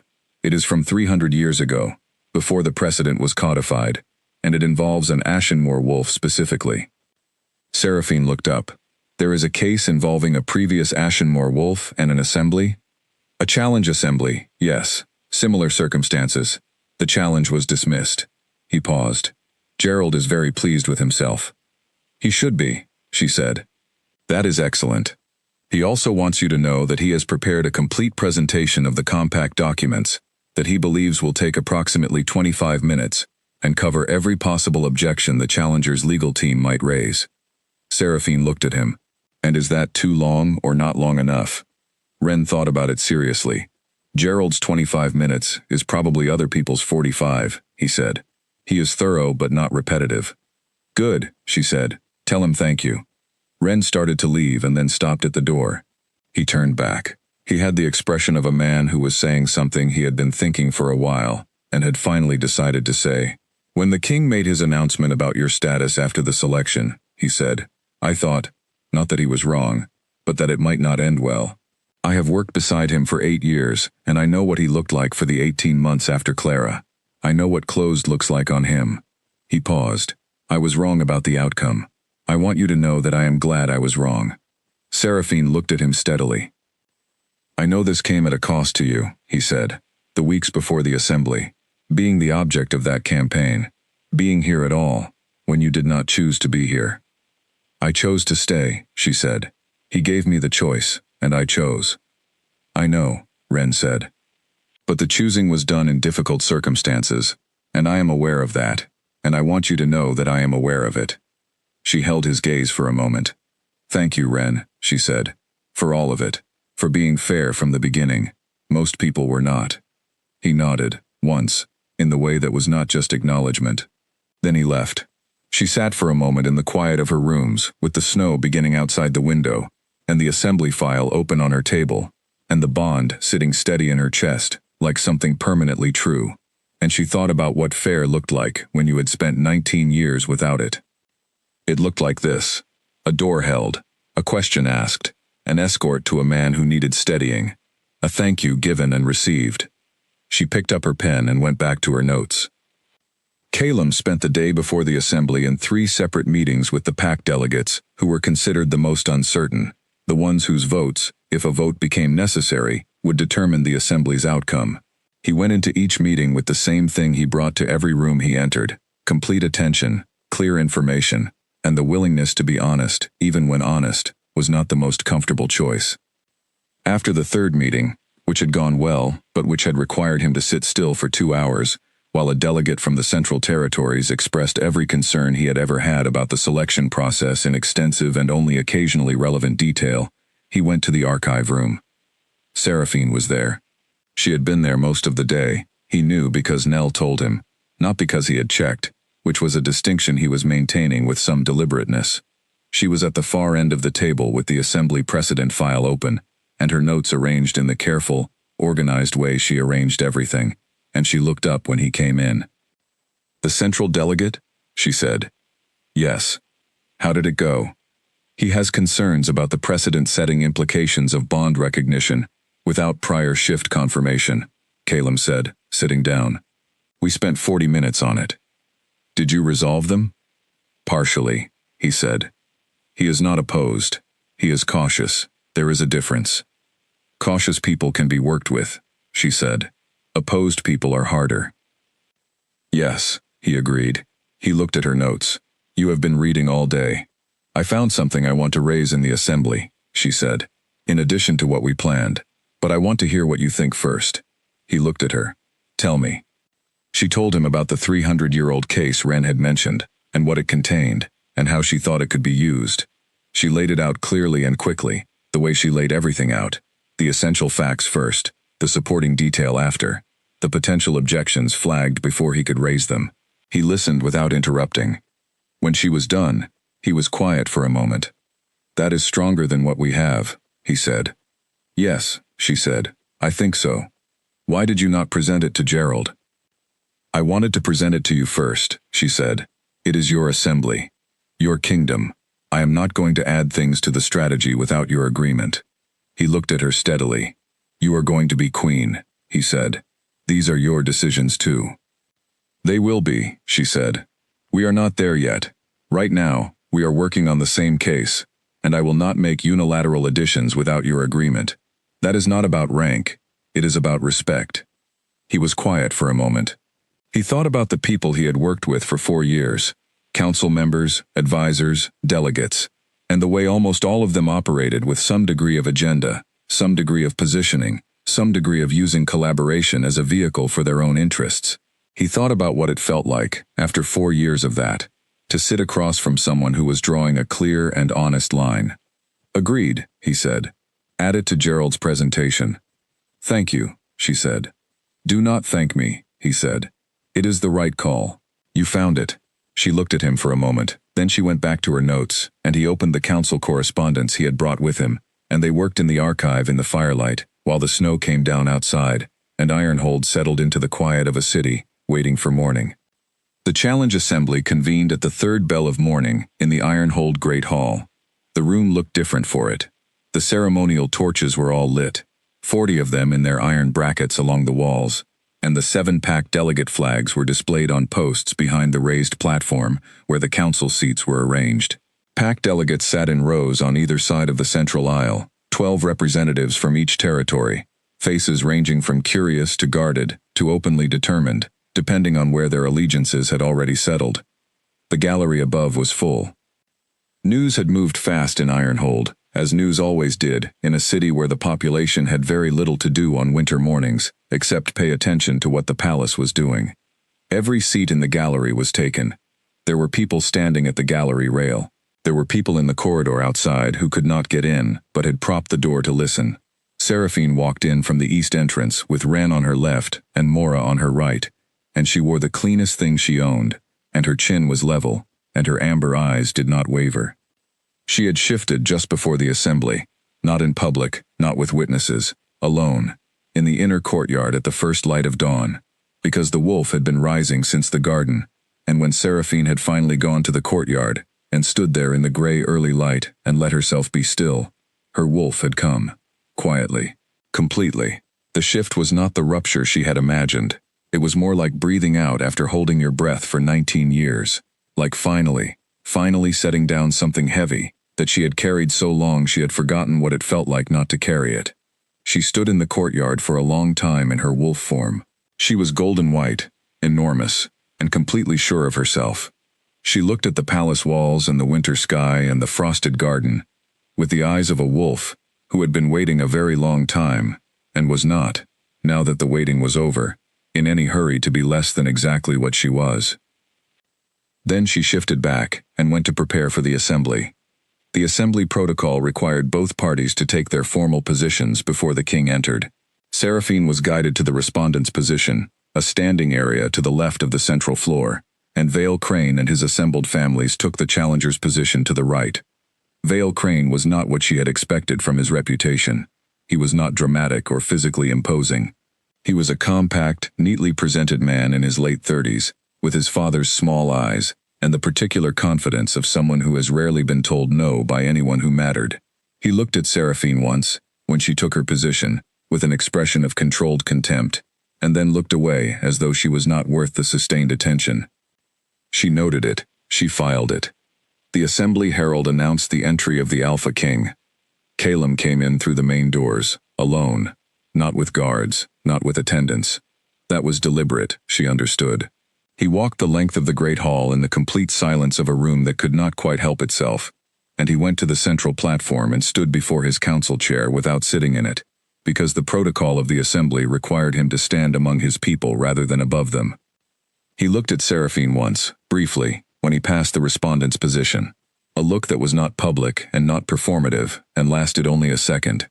She held his gaze. Ready. He turned to face the assembly. Vale Crane presented his case for 40 minutes. He was thorough and he was prepared and he was careful. He argued the selection irregularity, the absence of documented lineage, the wolfless status at the time of the ceremony, and the impossibility of a true bond with a wolf who had not shifted and could not be verified. He brought 3 witnesses, including a pack elder from his own territory, who testified that a bond without a confirmed wolf was historically unprecedented. He cited legal texts. He was precise. He did not raise his voice once. He did not need to. The argument was built to be reasonable on its surface, and it was, and she could see it landing with some of the delegates in the measured, thoughtful way of people who did not have strong prior opinions, and were genuinely weighing what they heard. When he finished, he nodded to the assembly herald and stepped back. Then Mora rose. She was the most unhurried person in a room full of people who were urgently paying attention. She moved to the central floor with her winter cloud hair, and her pale green eyes, and her many years of accumulated certainty, and she stood where everyone could see her, and she spoke. She spoke about the Ashenmoor line. She spoke about the ancient compact. She gave the complete historical account with the precision of someone who had not been guessing at it, but had known it from the inside, from the records, from her own memory of events that were old enough that she had been a young woman when the last of them was documented. She spoke for 30 minutes and did not refer to a single note. The room was completely silent. Then Seraphine stepped forward. She had not planned to speak. It had not been part of the agreed strategy. But she was standing at the respondent's position, and Mora had finished, and the herald was preparing to call for the compact documents to be presented. And Seraphine looked at the assembled delegates, and the gallery full of people, and Vale Crane at his position, with his controlled contempt, and she thought about 19 years of being talked over, and talked about, and defined by people who had never once asked her what she thought. She stepped forward onto the central floor. The herald blinked. "I have something to say," she said. Her voice was clear and even, and it carried in the formal acoustics of the great hall without effort. There was a moment of uncertainty. This was not protocol. Challengers and respondents did not speak directly to the assembly. They spoke through advocates and testimony. The herald looked at Calum. Calum looked at Seraphine. He gave the smallest nod. "I am Seraphine Mallow," she said. "I grew up in Ashvale. I cleaned floors and carried firewood, and was told for as long as I can remember that I was cursed, that my wolf was absent, that I had no lineage, and no place in a pack that never chose to include me. I believed some of that for a long time, not because I had reason to, but because when something is said often enough by enough people, it begins to feel like information, even when it is not. The room was completely still. "Lord Crane has argued that I am wolfless," she said. "He is speaking about something that was true 2 days ago and is not true today." She turned. She looked at the space of the floor around her. She breathed. She shifted. It was not theatrical. It was the quiet, complete emergence of something that had been waiting a very long time to be seen. The golden white wolf that stood in the center of the Ironhold Great Hall was enormous, larger than most of the assembled delegates had ever seen in their lives, larger than anything in the recorded shift records for the last century, with eyes that were amber and entirely still, and a presence that moved through the room like a low, steady sound that you feel in your chest rather than hear with your ears. The gallery erupted, not in noise, in a wave of movement that ran from one end to the other, people rising from their seats, people gripping the rail, people turning to each other with expressions that ranged from shock to something approaching awe. On the central floor, the pack delegates sat rigid with attention. Vale Crane had gone very still. Seraphine held the shift for 10 seconds. Then she shifted back and stood on the floor in her human form, and the room was quiet. She looked at Vale Crane. Then she walked back to the respondent's position and stood with her hands at her sides and her chin level. The document team presented the compact. Gerald the archivist, who was visibly moved in the precise way of a man who takes historical record-keeping personally, confirmed its authenticity before the assembly, with a thoroughness that took 20 minutes, and left no room for counter-argument. Vale Crane's legal representative rose and began to object. Calum stepped onto the central floor. The objection stopped. He stood in the center of the room and looked at the pack delegates. He did not speak immediately. He stood with the particular quality of presence that made rooms reorganize themselves, and he let the room have a moment to understand where it was. Then he shifted.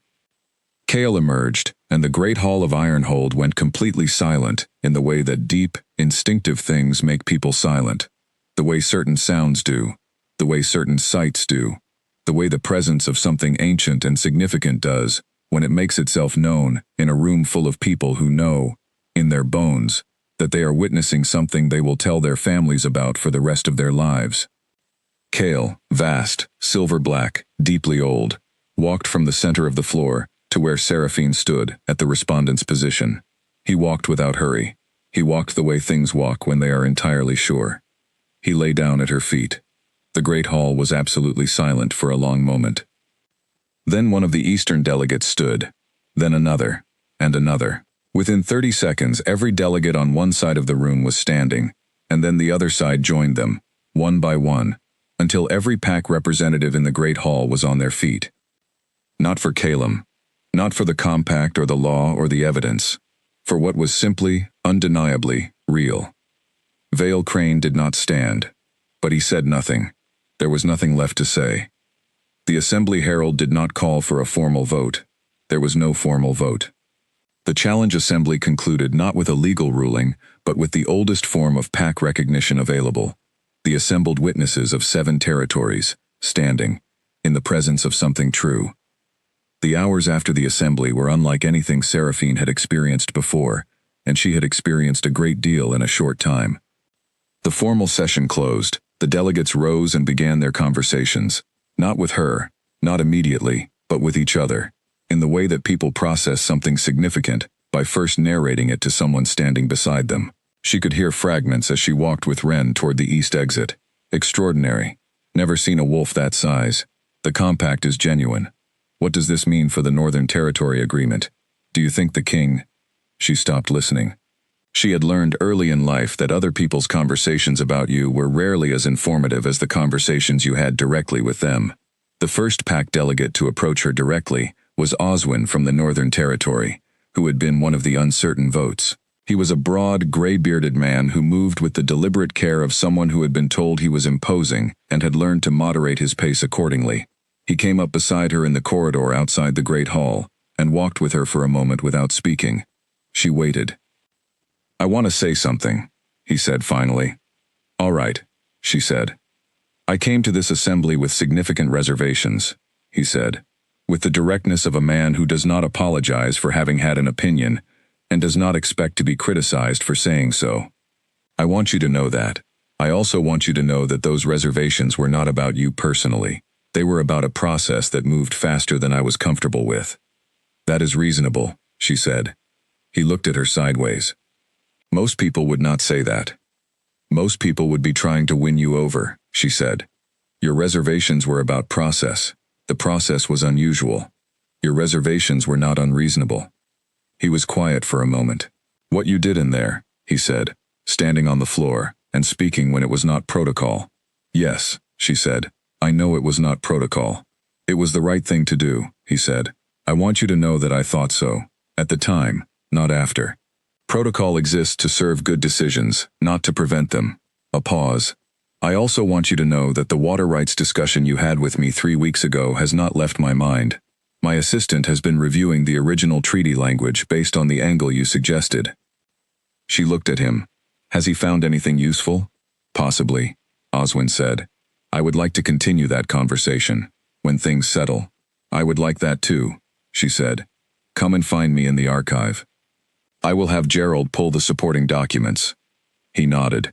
He slowed slightly, which was the signal that he was ending the conversation, and she slowed too, and they parted with the specific courtesy of two people who have recognized each other as worth knowing.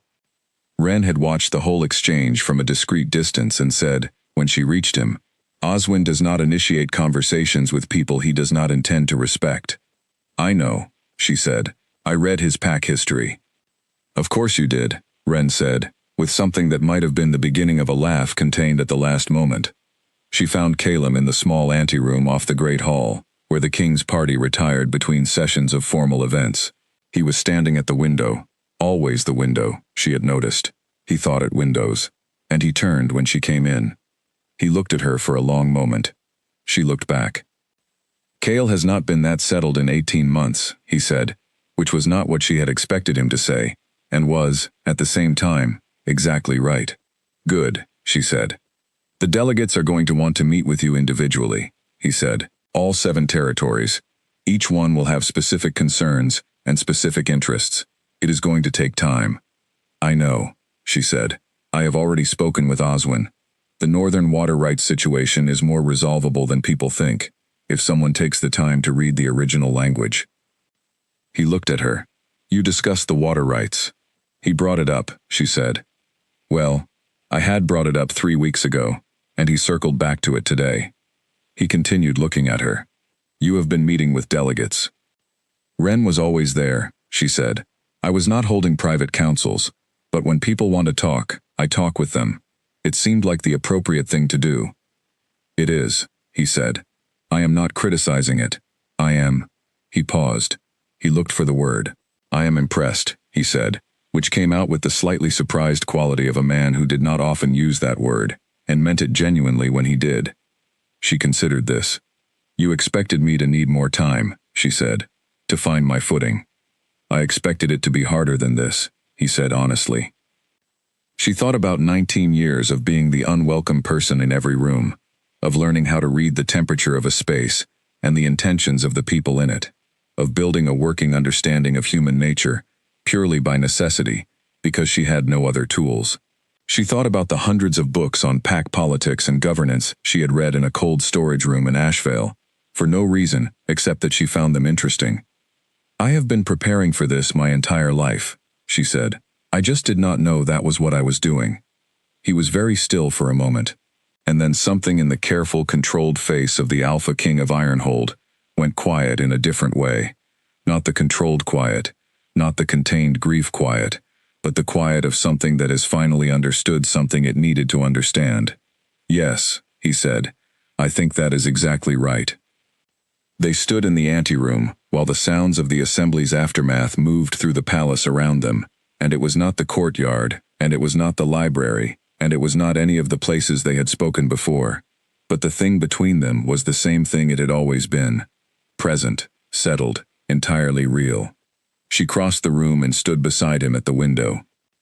They looked out at Ironhold together, the city going about its mourning under the winter sky, and neither of them said anything, because there was nothing left to say that had not already been said by everything that had happened in the Great Hall, and in the courtyard, and in the months before that. Cale was settled. Her wolf was present and sure. The bond was complete. Outside, the city moved and breathed, indifferent and alive, full of water rights disputes and archive dust, and 8-year-olds who had been in the gallery and would remember forever the morning the Golden Wolf stood in the great hall of Ironhold and refused, quietly and entirely, to be less than exactly what she was. In the weeks that followed the challenge assembly, the court of Ironhold became a different place. Not immediately, and not completely, and not without friction. The families who had aligned with Vale Crane did not all simply reverse themselves overnight. Some of them remained distant, some politely cool, some carefully uncooperative in the way of people who know they have lost, but have not yet decided what to do about it. Lord Vale himself disappeared from court entirely within 3 days of the assembly, packing his household and returning to the Eastern Reach without formally requesting leave to go, which was a breach of court protocol significant enough that Calum noted it and filed it, because he was the kind of man who kept track of exactly these things. His security team began a quiet investigation. The attendant who had tampered with Seraphine's food had already been identified. What was still being traced was the direct instruction chain, how far up it went, whether it had stopped at Vale personally, or been coordinated among the coalition. These things moved slowly when they were being done properly, and Calum was committed to doing them properly. In the meantime, Ironhold breathed. The formal betrothal was announced at the first court reception after the assembly. There was no drama to it. Calum made the announcement himself, briefly and directly, in the way he made all important statements, as a fact, not a performance. The court responded the way it always responded to facts delivered without room for equivocation, by accepting them. The holdouts held out. The rest found their way to something that looked, at minimum, like acknowledgement, and in many cases was closer to genuine reception. The city of Ironhold was, if anything, faster to come around than the court. Seraphine discovered this on the first morning she walked the outer market with Wren and 2 guards, not because anyone had told her she could, but because she had looked at her window, and looked at the city she could see from it, and simply decided she was going to go see it directly. She had told Wren, who had arranged the escort in the efficient way he arranged all things, and they had gone.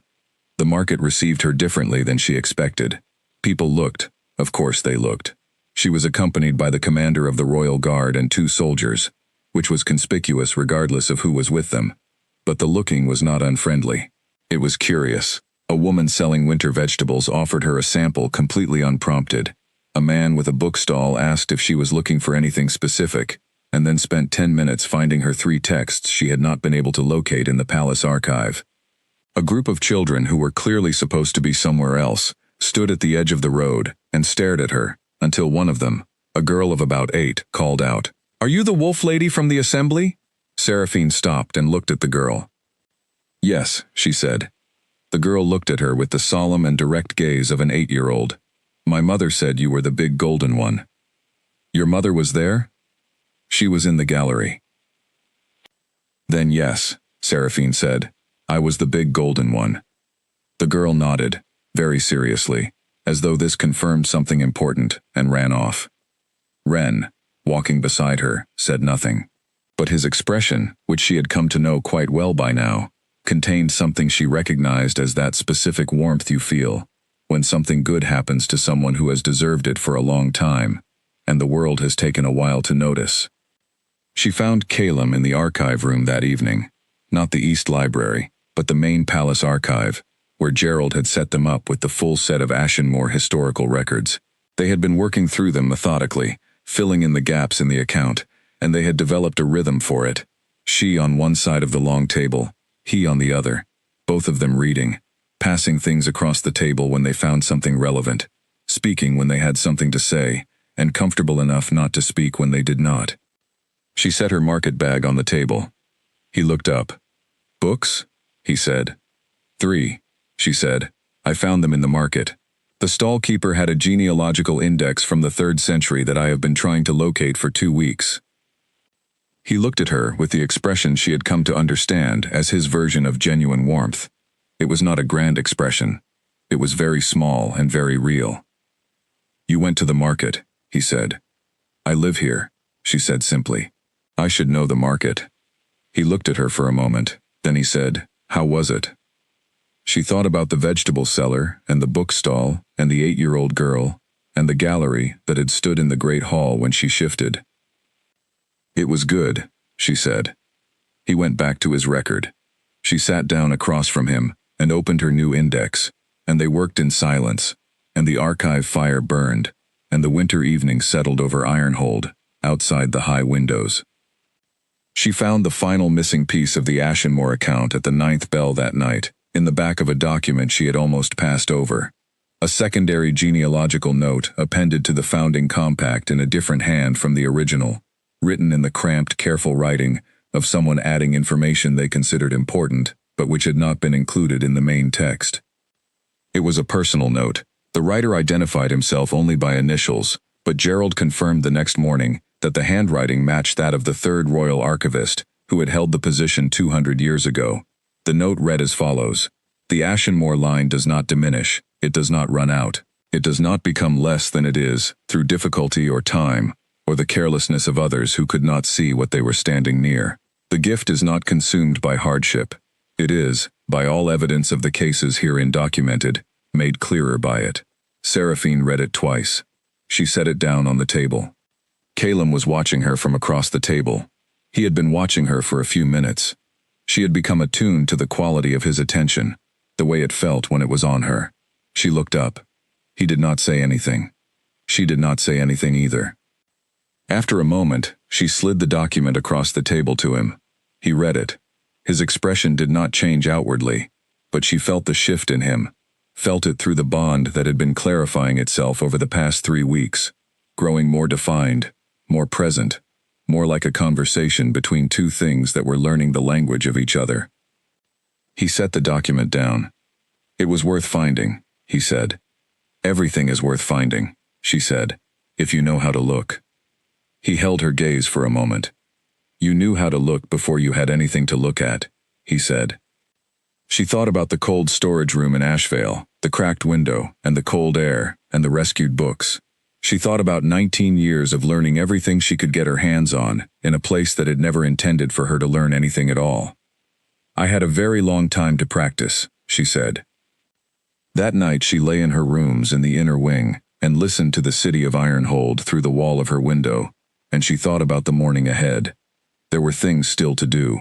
The formal coronation was being planned, deliberately unhurried, because Calum had said that was not a thing to rush, and she had agreed. Vale Crane's investigation was ongoing. The noble families were slowly, unevenly finding their way. There were pack territories she had not yet met, pack delegates she did not yet know. Years of governing and learning and making decisions in a place built for exactly that. She was not afraid of any of it. She thought about her wolf, golden white and enormous and entirely her own, and felt her there, present and settled, the way she had felt the warmth in her sternum the night of the assembly, when everything had finally become what it was. She thought about the courtyard bench, and the library in the evenings, and the man with the silver wolf, and the difficult past who had sat across a table from her, and listened, as though what she said actually mattered, and had carried what she told him, and had come to the courtyard on a cold night, when neither of them could sleep. She thought about Elder Crane's face when she stepped forward onto the assembly floor. She thought about the 8-year-old girl in the market saying, "Are you the wolf lady from the assembly?" She fell asleep. The investigation into Vale Crane's household and the tampered food moved forward in the quiet, methodical way of Calum's security operations. No announcements, no drama, simply the careful accumulation of evidence by people who were very good at their work and had a king who trusted their process. Seraphine was kept informed. That was Calum's decision, made without her requesting it. He told her everything the security team found as they found it, not in a way that required her to be part of the investigation, but in a way that meant she was never left wondering. She appreciated it more than she found easy to say. In Ashvale, information about decisions that affected her had always been withheld, sometimes deliberately, and sometimes simply because no one had thought her worth informing.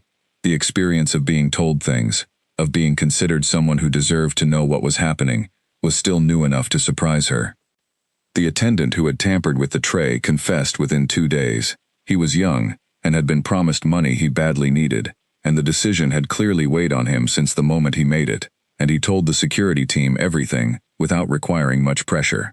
From him, the thread led to the placement agency, and from the placement agency to the financial records that linked the agency's owner to Lord Vale Crane's household accounts. The letter in Crane's own hand was found in the agency owner's storage room during a formal search. Calum read it, folded it, and handed it to his chief legal officer without comment. The legal officer read it and said, in a very quiet voice, that this was considerably clearer than he had expected. "Good," Calum said. "Proceed." The proceedings were filed. The Eastern Reaches representative in Ironhold was formally notified. The response from Vale Crane himself came in a sealed letter 11 days later. Not a defense exactly, but a lengthy explanation of his concerns about the selection process and the kingdom's future, written in the careful language of a man who had convinced himself that his motivations were genuine enough to justify his actions. Calum read it once, filed it with Gerald, and did not respond to it personally. Seraphine read it when it was in the file. She sat with it for a moment. "He actually believes it," she said to Ren, who was present. "Yes," Ren said. "He believes that what he did was in the kingdom's interest," she said. "He is not posturing. He genuinely thinks that." "Yes," Ren said again. "Is that worse, or better, than if it had been purely self-interested?" She thought about it. "Neither," she said finally. "It is just clarifying. People who believe they are right are not more forgivable for their certainty, but they are harder to negotiate with and easier to predict." Ren looked at her with the evaluating expression she had long since stopped finding uncomfortable. "What would you do with him?" he said. Not as a test, as a genuine question. She thought about it carefully, because it was worth thinking about carefully. "Remove him from the Eastern Reach Alpha position," she said. "He has demonstrated that he will use pack resources to interfere with royal governance, but not exile. Exile makes him a martyr, and his belief that he was right will only solidify in isolation. A formal demotion, followed by a public accounting, and then, eventually, if he can demonstrate that he understands why what he did was wrong, rather than just accepting that he lost, reinstatement to a lesser role." Ren was quiet for a long moment. "What?" she said. "That is what Calum is going to decide," he said. She looked at him. "You have not told him my answer." "No," Ren said. "I asked you first." She held his gaze. "Why?"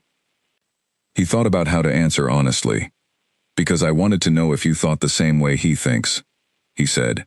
"And now I know." She looked at the file on the table, and at the letter in Crane's careful hand, and at the window beyond it, where Ironhold moved steadily through its winter day. "We came from very different places," she said, meaning herself and Calum, "but we read a lot of the same books." Ren made a sound she had not heard from him before, something that was fully and genuinely a laugh, brief and real. "Yes," he said, "I expect you did." The formal betrothal announcement changed the texture of the palace in ways she noticed gradually, rather than all at once. Staff members who had been politely cautious in her first weeks became something warmer, not obsequious, not performing, but genuinely easier in her presence, the way people relax around someone they have decided is safe. She met all of them.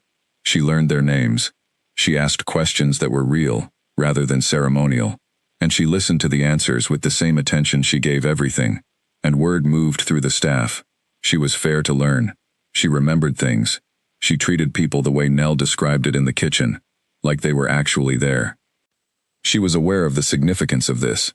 In Ashvale, every person on the fringe of power learned early that the people who seemed most minor were often the most important. They were the ones who knew where things actually were, who carried what to whom, where the real conversations happened. She had been one of those people her whole life. She knew exactly what it was worth to be treated as though you mattered.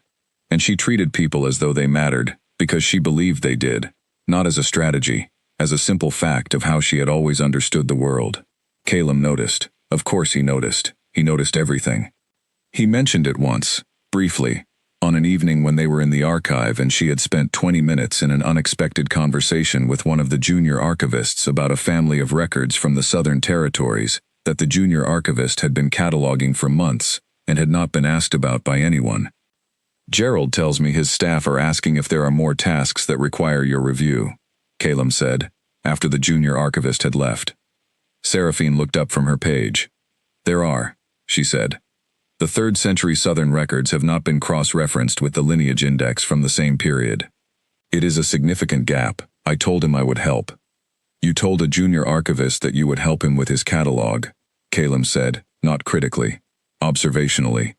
His catalog has useful information in it, she said, and he has been working on it for 8 months without anyone expressing interest. That seems like a waste of both the work and the person. He looked at her for a moment. Gerald is going to request you permanently, he said. Gerald can have me 3 mornings a week, she said. I have other things to do. What other things? She counted on her fingers. The Water Rights Treaty, reading with Oswin's assistant. The Northern Boundary Survey, Gerald found last week, that I think connects to the 3rd century Pack migration records. The delegate meeting, with the Western Territory, on their trade route dispute. And Nell mentioned that the palace kitchen staff have not had a formal recognition in 2 years, which seems like something that should be corrected. He was looking at her with that expression again. She had learned to read it well enough now to know it meant something, between astonished and something else she did not have a precise word for yet, but was learning. The kitchen staff, he said. They feed 300 people a day, she said. That is not a minor thing. He was quiet for a moment, and then he said something she did not expect. I did not think about the kitchen staff recognition. I know, she said, without judgment. You are running a kingdom. There are a great many things to think about. That is one of the reasons you need someone beside you who will think about different things.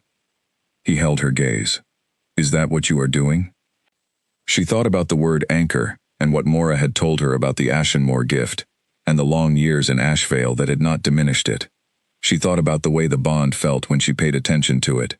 Not a chain, not a weight, but something more like the feeling of standing on solid ground, something that held. Yes, she said, that is exactly what I am doing. The formal betrothal period passed in the steady accumulation of real days, rather than the dramatic sweep of story time, and Seraphine found that she preferred it that way. She and Calum met with Pack delegates together, 7 territories, 12 representatives each, and every single one of them needed to form an opinion of her that was not shaped entirely by Vale Crane's campaign, or the Assembly's spectacle. She sat beside Calum in those meetings and she listened, and she asked questions that were specific and genuinely curious rather than performed, and she watched what happened when people realized she was not what they had been told she was. It did not always go smoothly.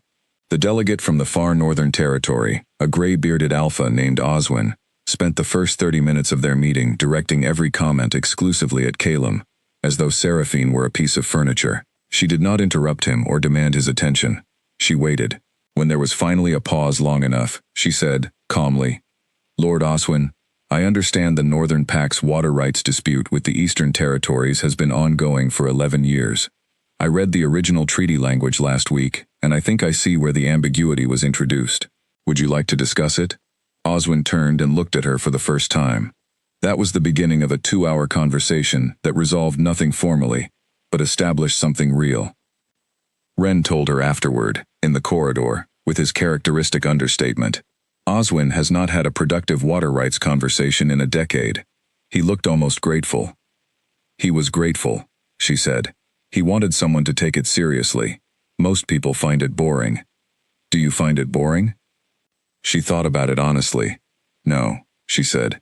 Water rights are about who gets to survive in a dry year. That is not boring. Wren looked at her for a moment. No, he said. I suppose it is not. The investigation into Vale Crane progressed slowly but clearly.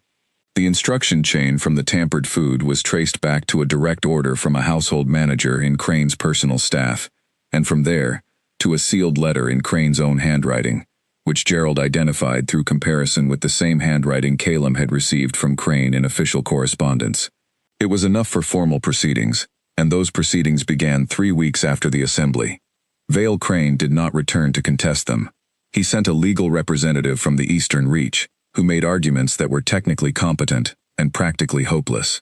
The formal finding came in on a gray Tuesday morning, and Calum read it in the archive where he and Seraphine had been working, and set it down on the table without comment. Seraphine looked at him. It is done, he said. Good, she said. She went back to her index. He went back to his records. The fire burned. The winter afternoon settled over Ironhold outside the high windows. She found him that evening in the private study, standing at the window in the same way he had been standing there on the morning she had come to find him, with silver eyes and a clenched jaw. She stopped in the doorway. He turned before she said anything. His eyes were dark brown and clear and present. "I am all right," he said. "I know," she said. "I can feel it." He looked at her. The bond between them had been doing that more and more, not dramatically, not like a voice in her head or a constant noise, but like the peripheral awareness you develop of a person who is often near you, a sense of temperature and direction. She was getting used to it. "I was thinking about Clara," he said, which was different from how he usually offered it. Usually, it came in answer to a question. This time, he just said it. She moved into the room and sat in her usual chair. "Tell me," she said. He sat across from her. And he did tell her, not the grief-shaped version, not the careful, edited account he had given her in the library months ago, but more of the actual thing. He told her about what Clara had been like in ordinary moments, the small, specific details that are the real person, rather than the compressed memory of them. He told her about the way she used to leave books face down, instead of using bookmarks, which he had found endlessly annoying, and which he missed with a particular sharpness he had not expected. He told her about the last good evening before her death, an ordinary dinner with an argument about trade routes that he had found frustrating in the moment, and remembered now as something he would give a great deal to have back. Seraphine listened without performing sympathy. She just listened, and she was there, and when he was done she said, "She sounds like someone worth missing." "Yes," he said, "she was. I think you will miss her, and also have this," she said, gesturing between them. "I do not think those are in conflict." He looked at her for a long moment. "No," he said, "I am beginning to understand that." The coronation was scheduled for the last month of winter, on a date that Mora selected, with the particular care she applied to any decision that involved timing and meaning. She said it corresponded to something in the old Wolf calendar, a day associated historically with the Ashenmore line, and Gerald found a supporting reference in a text Seraphine had not yet reached, and was very pleased about this. In the weeks before it, Seraphine walked the city of Ironhold with increasing regularity and decreasing formality. Ren still accompanied her, but had stopped requiring 2 guards for the market trips, and people had stopped looking at her, as though she were a puzzle they needed to solve. They started looking at her the way people look at someone they are deciding to trust, not fully yet, not without reservation, but with the willingness to wait and see. That is the beginning of something real. She had a favorite stall now, the bookseller, whose name was Edmund, and who had the specific and endearing quality of a person who loved what he sold, and wanted you to love it too. He saved things for her. She paid him fairly, and he gave her good recommendations, and they talked about what she was reading, with the genuine pleasure of 2 people who were interested in the same things for their own reasons. She brought Calum to the market twice. The first time he was recognized immediately, and the entire street went very still and very attentive, and the experience was obviously uncomfortable for him in the way of a man who is used to controlling his surroundings, and found himself unable to control the market. The second time she took him to Edmund's stall first, before anyone had noticed they were there, and Edmund had a collection of old pack histories from the Southern Territories that Calum had apparently been trying to locate for years. And the following 40 minutes were so thoroughly absorbing for both of them that by the time the street had arranged itself into the careful, respectful attention that came with recognizing the king, Calum was mid-discussion about a disputed border record from 3 centuries ago, and simply did not perform the formal availability that people had arranged themselves to expect. Walking back to the palace afterward, he said, "You did that on purpose." "Yes," she said. "The book was a good choice." "Edmund always has good choices," she said. "I told you." He looked at her sideways. She looked back. They walked. The morning of the coronation. It snowed. Not the gray, reluctant snow of a winter that has been avoiding the subject. The real kind. The kind that transforms. It began before dawn, and by the time Seraphine was dressed and standing at her window, Ironhold was white. The rooftops, the market stalls, the wide stone streets, the courtyard with the fountain, all of it softened and brightened, and made new by the steadily falling snow. She stood at the window for a long time. She watched the city wake up under it. Nell arrived at the 7th bell and helped her with the coronation dress, which was the deep green of the royal pack colors, with detail work, at the collar and cuffs, that had been made by the palace seamstress over the past 3 weeks.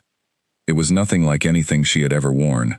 She stood in front of the narrow mirror in her sitting room and looked at herself in it, and she let the reality of the morning land fully. She was not going to perform composure today. She had spent 19 years performing it, presenting a still surface to everything, because the alternative was letting Ashvale see what it was doing to her. She was done performing it.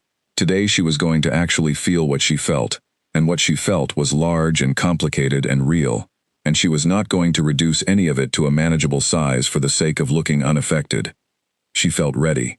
She felt the specific weight of something that matters finally arriving after a very long wait. She felt, somewhere deep and certain, the presence of her wolf, warm and unhurried, and entirely sure, the way she had been from the moment she finally arrived. She felt, more quietly than any of it, the particular ache of wishing there had been someone in Ashvale who had known, who had looked at a 3-year-old girl left at a sanctuary gate and seen not a problem but a beginning, who had read with her in the cold storage room, or walked with her to the woodpile, or simply once, just once, said her name in a room, as though she were a person who deserved to be there. She pressed her fingers against her sternum for a moment. She breathed. Dora, the old sanctuary keeper who had died 3 years ago, and given her the brown dress and been quietly kind without making a production of it. She had known. Maybe not what Seraphine was in the historical, documented sense, but she had known that there was something in the girl that did not deserve the treatment it was getting, and she had acted on that knowledge in the small, consistent way available to her. Seraphine thought of her, and was grateful, and let herself feel the grief of missing her on a morning that was otherwise so full of forward movement that grief might seem out of place in it. It was not out of place. Grief and joy are not opposites. They share a room quite well when you have known what it is to lose something, and also to gain something real. Nell was watching her.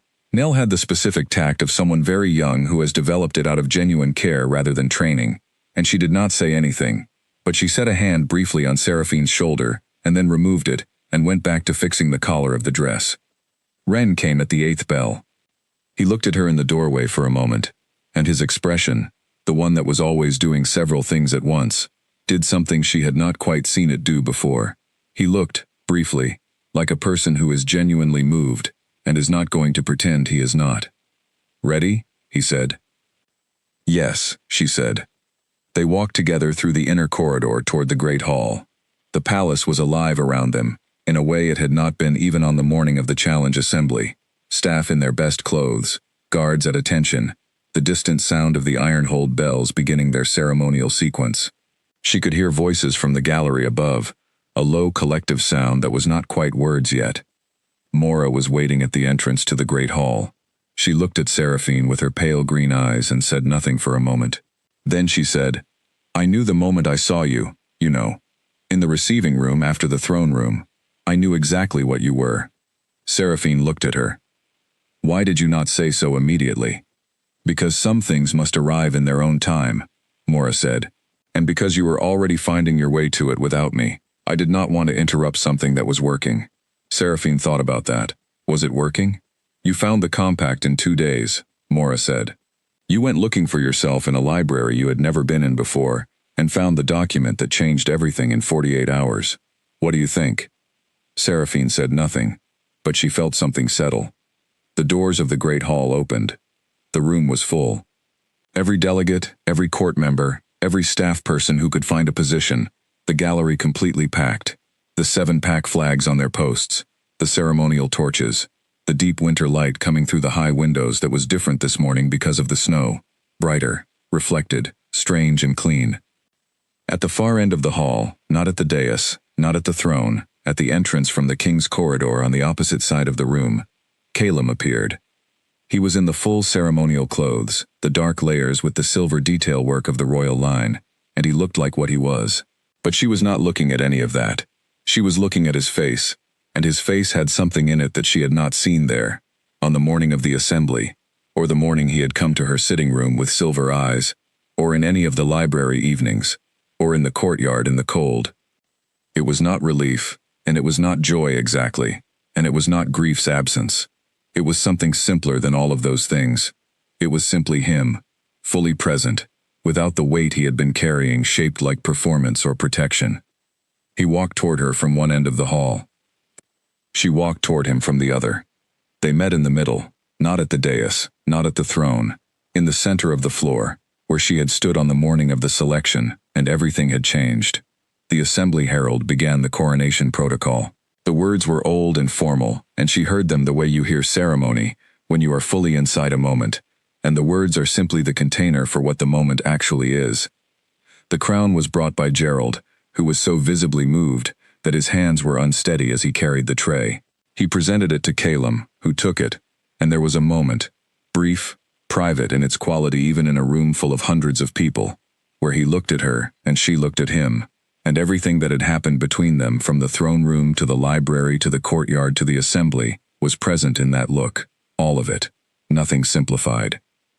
He placed the crown on her head. The great hall of Ironhold did not erupt into sound immediately. It went through a second of complete silence first, the kind that only exists when a room full of people all feel the same thing at the same time. And then the sound came, and it was enormous, and it moved through the hall like something physical. Seraphine felt the bond resonate, felt it move outward from where they stood, the way warmth moves from a fire, steadily, quietly, reaching further than expected. She felt Calum feel it too, felt his wolf settle into the deep, permanent quiet of something that has found its place, and knows it will not leave. Her wolf was there, underneath and alongside, golden and certain, and not in any hurry. The ceremony continued. There were declarations and readings and the formal acknowledgement of each pact territory's representative, and she received each one with the attentiveness she gave everything. Full attention, real presence, the understanding that every person in front of her was a world of calculation and history and interest that she would need to learn. She would learn them. She had been learning her entire life, in rooms where no one thought she was worth teaching. She was extraordinarily good at it by now.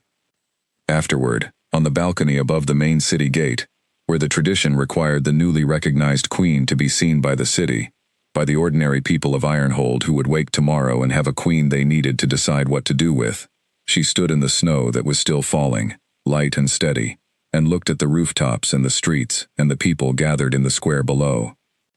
There were a great many of them, more than she had expected. They did not all look certain, the way crowds in stories always look certain at the triumphant moment. Some of them looked curious, some looked uncertain, some looked openly warm, some were simply there because something significant was happening, and people go to significant things. She was entirely all right with that. She was not here to be received without complication.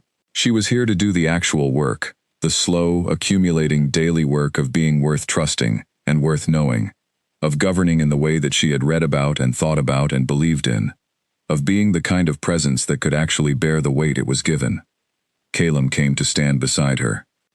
Not slightly behind, not slightly ahead, not at an angle that positioned her as adjacent to the important thing. Beside, level.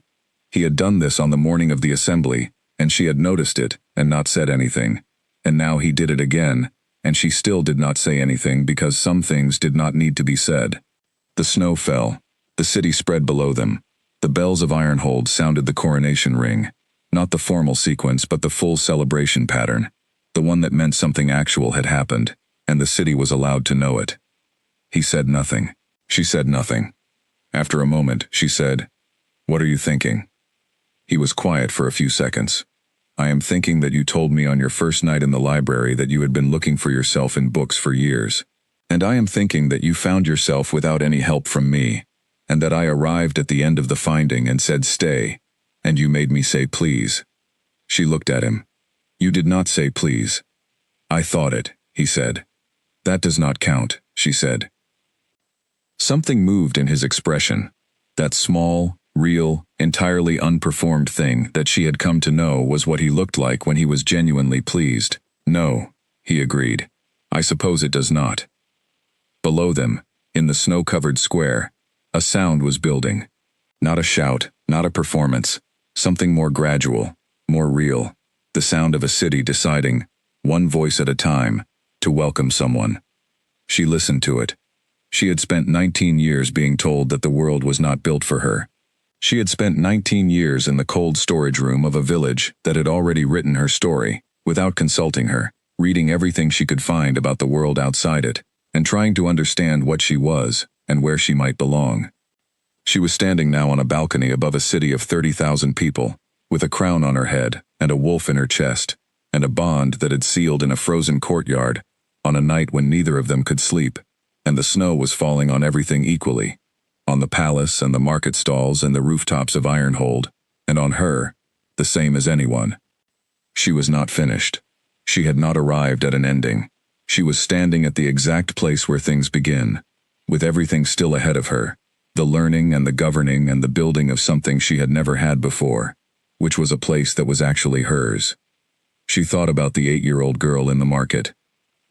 She thought about Nell and Mora and Gerald and Wren, who had built things around her in the weeks since the assembly that she had not asked for, and had not known she needed until she had them. She thought about the old woman Dora, in Ashvale, who had been quietly kind. She thought about a girl who had grown up scrubbing floors, and was standing here now, and she thought about what it meant that both of those things were true simultaneously, the floors and the balcony, the storage room and the archive, the label they gave her and the crown she wore, not as a contradiction, but as a single, continuous thing. She was all of it. She had always been all of it. She turned and looked at Calum. He was watching her.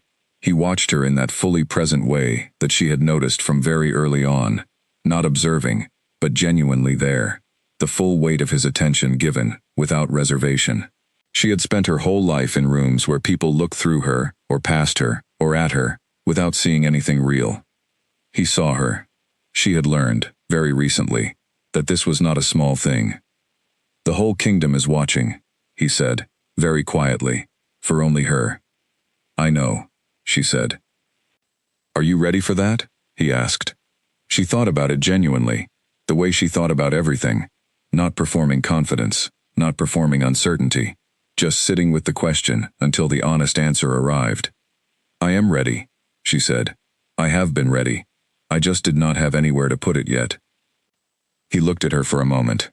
In his eyes, which were dark brown in the pale winter light, she saw Cale, present, settled, the great silver wolf, not surging forward today, but simply there, the way the foundation of a building is there, beneath everything, bearing the weight of what lives above it. She felt her wolf answer. Below them, the square was full of snow and people and the sound of Ironhold's bells, and the city was making up its mind, the way cities always do, slowly and collectively, and with the specific kind of wisdom that comes from a great many people deciding something together, rather than one voice deciding for all of them. The girl from Ashvale, the girl they called cursed, the girl who scrubbed floors and read books in a cold room with a cracked window, and never, not once, let the village's story of her become her own. She stood in the snow on the balcony of Ironhold. She stood in the place she had always been moving toward, through everything that had tried to stop her from reaching it. She stood beside the man whose wolf had refused to accept anyone but her, refused it before she even arrived, refused it through grief and caution and political pressure and 18 months of silence, because the wolf had known, the way deep things always know, what the mind and the heart take longer to reach. She stood there, and the snow fell on everything equally, and Ironhold spread below her, alive and complicated and real. She had been called cursed. She had been called wolfless. She had been called nothing worth naming. She was still here. She was still here, and she was just beginning. The betrothal period also brought Seraphine something she had not anticipated: letters. Not official correspondence. She had been expecting that, and had started a systematic approach to it with Wren's help, organizing the inquiries by territory and topic, and responding to the ones that required direct answer within 3 days. Those she handled with the same careful attention she gave everything, and Wren told her after the second week that the response rate was already better than the previous record. The letters she had not anticipated were personal ones. They came from people throughout the kingdom. Not all of them, not most of them, but enough to be remarkable. A woman from a village pack in the Western Territory who had written a careful, formal note saying that she had never shifted until she was 22, and had always believed this made her lesser, and that reading about the Challenge Assembly had made her wonder if she had been wrong. A young man from a border settlement who said his grandmother was Ashenmore, descended on his mother's side, and had always been told it was something to be hidden, and he wanted to know if that was still true. A girl, 12 years old, who had written in large, careful letters that she was from a pack where no one believed she had a wolf, and she wanted to know if Seraphine had ever felt completely alone in a room full of people, and how she had kept going. Seraphine read that last one 3 times. She wrote back to the girl herself, not through a secretary, not with a formal seal. She sat at her writing table in the mornings, when the palace was quiet, and she wrote back, in her own hand, telling the truth. Yes, she had felt alone in rooms full of people. She had felt it for 19 years. She had kept going because she was curious about what she was, and she was not willing to let other people's certainty about that question substitute for her own search. She told the girl to read everything she could find. She told her that the shape of what you are is usually visible in the things you keep coming back to, even when no one tells you to. She showed Calum the letter and her response before she sent it. Not because she needed his permission. She had made clear, and he had made clear, that her personal correspondence was her own, but because she wanted him to see it. He read both letters without speaking. When he was done, he set them down on the table between them and was quiet for a moment. "You wrote back yourself," he said. "Yes," she said. A formal response from a secretary would not have answered what she was actually asking. He looked at her. "How did you know what she was actually asking?" "Because I was her," she said simply. He was quiet again, for longer this time. Then he said, "I want to read any letters like this, when they come. With your permission, not to supervise, to understand what people are carrying." She looked at him. "You are asking to learn from the correspondence." "Yes," he said. "I have been king for 4 years. I know the formal concerns of 7 pack territories. I know the trade disputes and the border agreements and the succession questions. I know less about what individuals in those territories are actually carrying day to day. You are going to know that better than I do, because of what you are and where you came from." A pause. "That is something I need." She thought about this. She thought about what it meant that the most powerful man in the kingdom was sitting across from her in a firelit archive room and saying, "Teach me what I do not know." "Yes," she said. "You can read them." He nodded. "But you write back to the girl yourself," she said. "Not through me, and not through a secretary. A king who writes to a 12-year-old who feels alone, that is also something people need to know is possible." He held her gaze. Then he reached for the paper. There was one more conversation before the coronation, and it happened late at night in the library. Their library. The east one. The one with the rolling ladders and the smell of old paper, and the fireplace that had been lit every evening since she arrived. Seraphine had been rereading the Ashenmore Compact, not because she needed to. She had it nearly memorized at this point, but because she liked the language of it, the way it was written, in the careful formal style of people who understood that what they were writing needed to outlast them, who chose every word with the weight of centuries in mind. She found it settling, in the way that old, true things are settling. Calum came in without knocking, which was normal now. He had stopped knocking at the library weeks ago, on the unspoken understanding that neither of them would be doing anything in a room full of books that required a warning. He sat in his chair. He did not bring anything to read. She looked up. "There is something I want to say," he said, "before tomorrow." "All right," she said. He was quiet for a moment, not in the hesitating way, but in the way of someone choosing how to begin something they want to say accurately. "When Clara died," he said, I believed, with real certainty, that the kind of thing we had was singular, that it was a once-in-a-life kind of thing, and that having lost it, I was simply a person who would live alongside that loss from that point forward. I was not wrong that it was singular. I was wrong about what singular meant." He paused. "What we have is also singular. Not in the same way, in its own way, which is its own thing, not a replacement, and not a consolation, just its own true thing." She set the compact down on her knee. "I know that," she said. "I know you know," he said. "I wanted to say it anyway, because you came here not knowing what you were walking into, and you stayed, and you were not cautious in the way of someone who was protecting themselves from being hurt. You were clear. You were yourself, completely, from the beginning, and I was not in a position to match that, and you did not require me to, and that was..." He stopped. "That was one of the most important things that has ever happened to me," he said. Seraphine looked at him. In the firelight his face was open in the way it was only in this room, or in the courtyard, or in the moments when the public weight of him fell away, and what was left was simply the man underneath it. You matched it, she said. Eventually. Eventually, he agreed. That is how these things usually go, she said. One person is ready, and the other one arrives. You were ready, he said.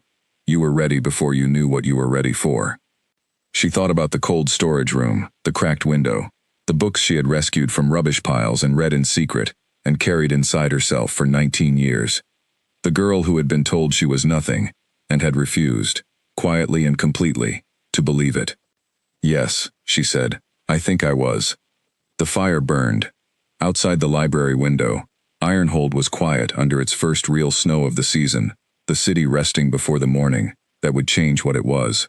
In the library, two people sat in their chairs with the history of an ancient bloodline, and a 600-year-old compact, and the particular warmth of a room that has been used well, and they were simply, completely, exactly where they were supposed to be. She went to her rooms at the last bell. She lay in the wide bed under the carved ceiling, and she was not afraid, and she was not bracing, and she was not performing steadiness for anyone, because there was no one to perform for. She was just there, real and whole and ready. Tomorrow, Ironhold would crown her. Tonight, she was already home.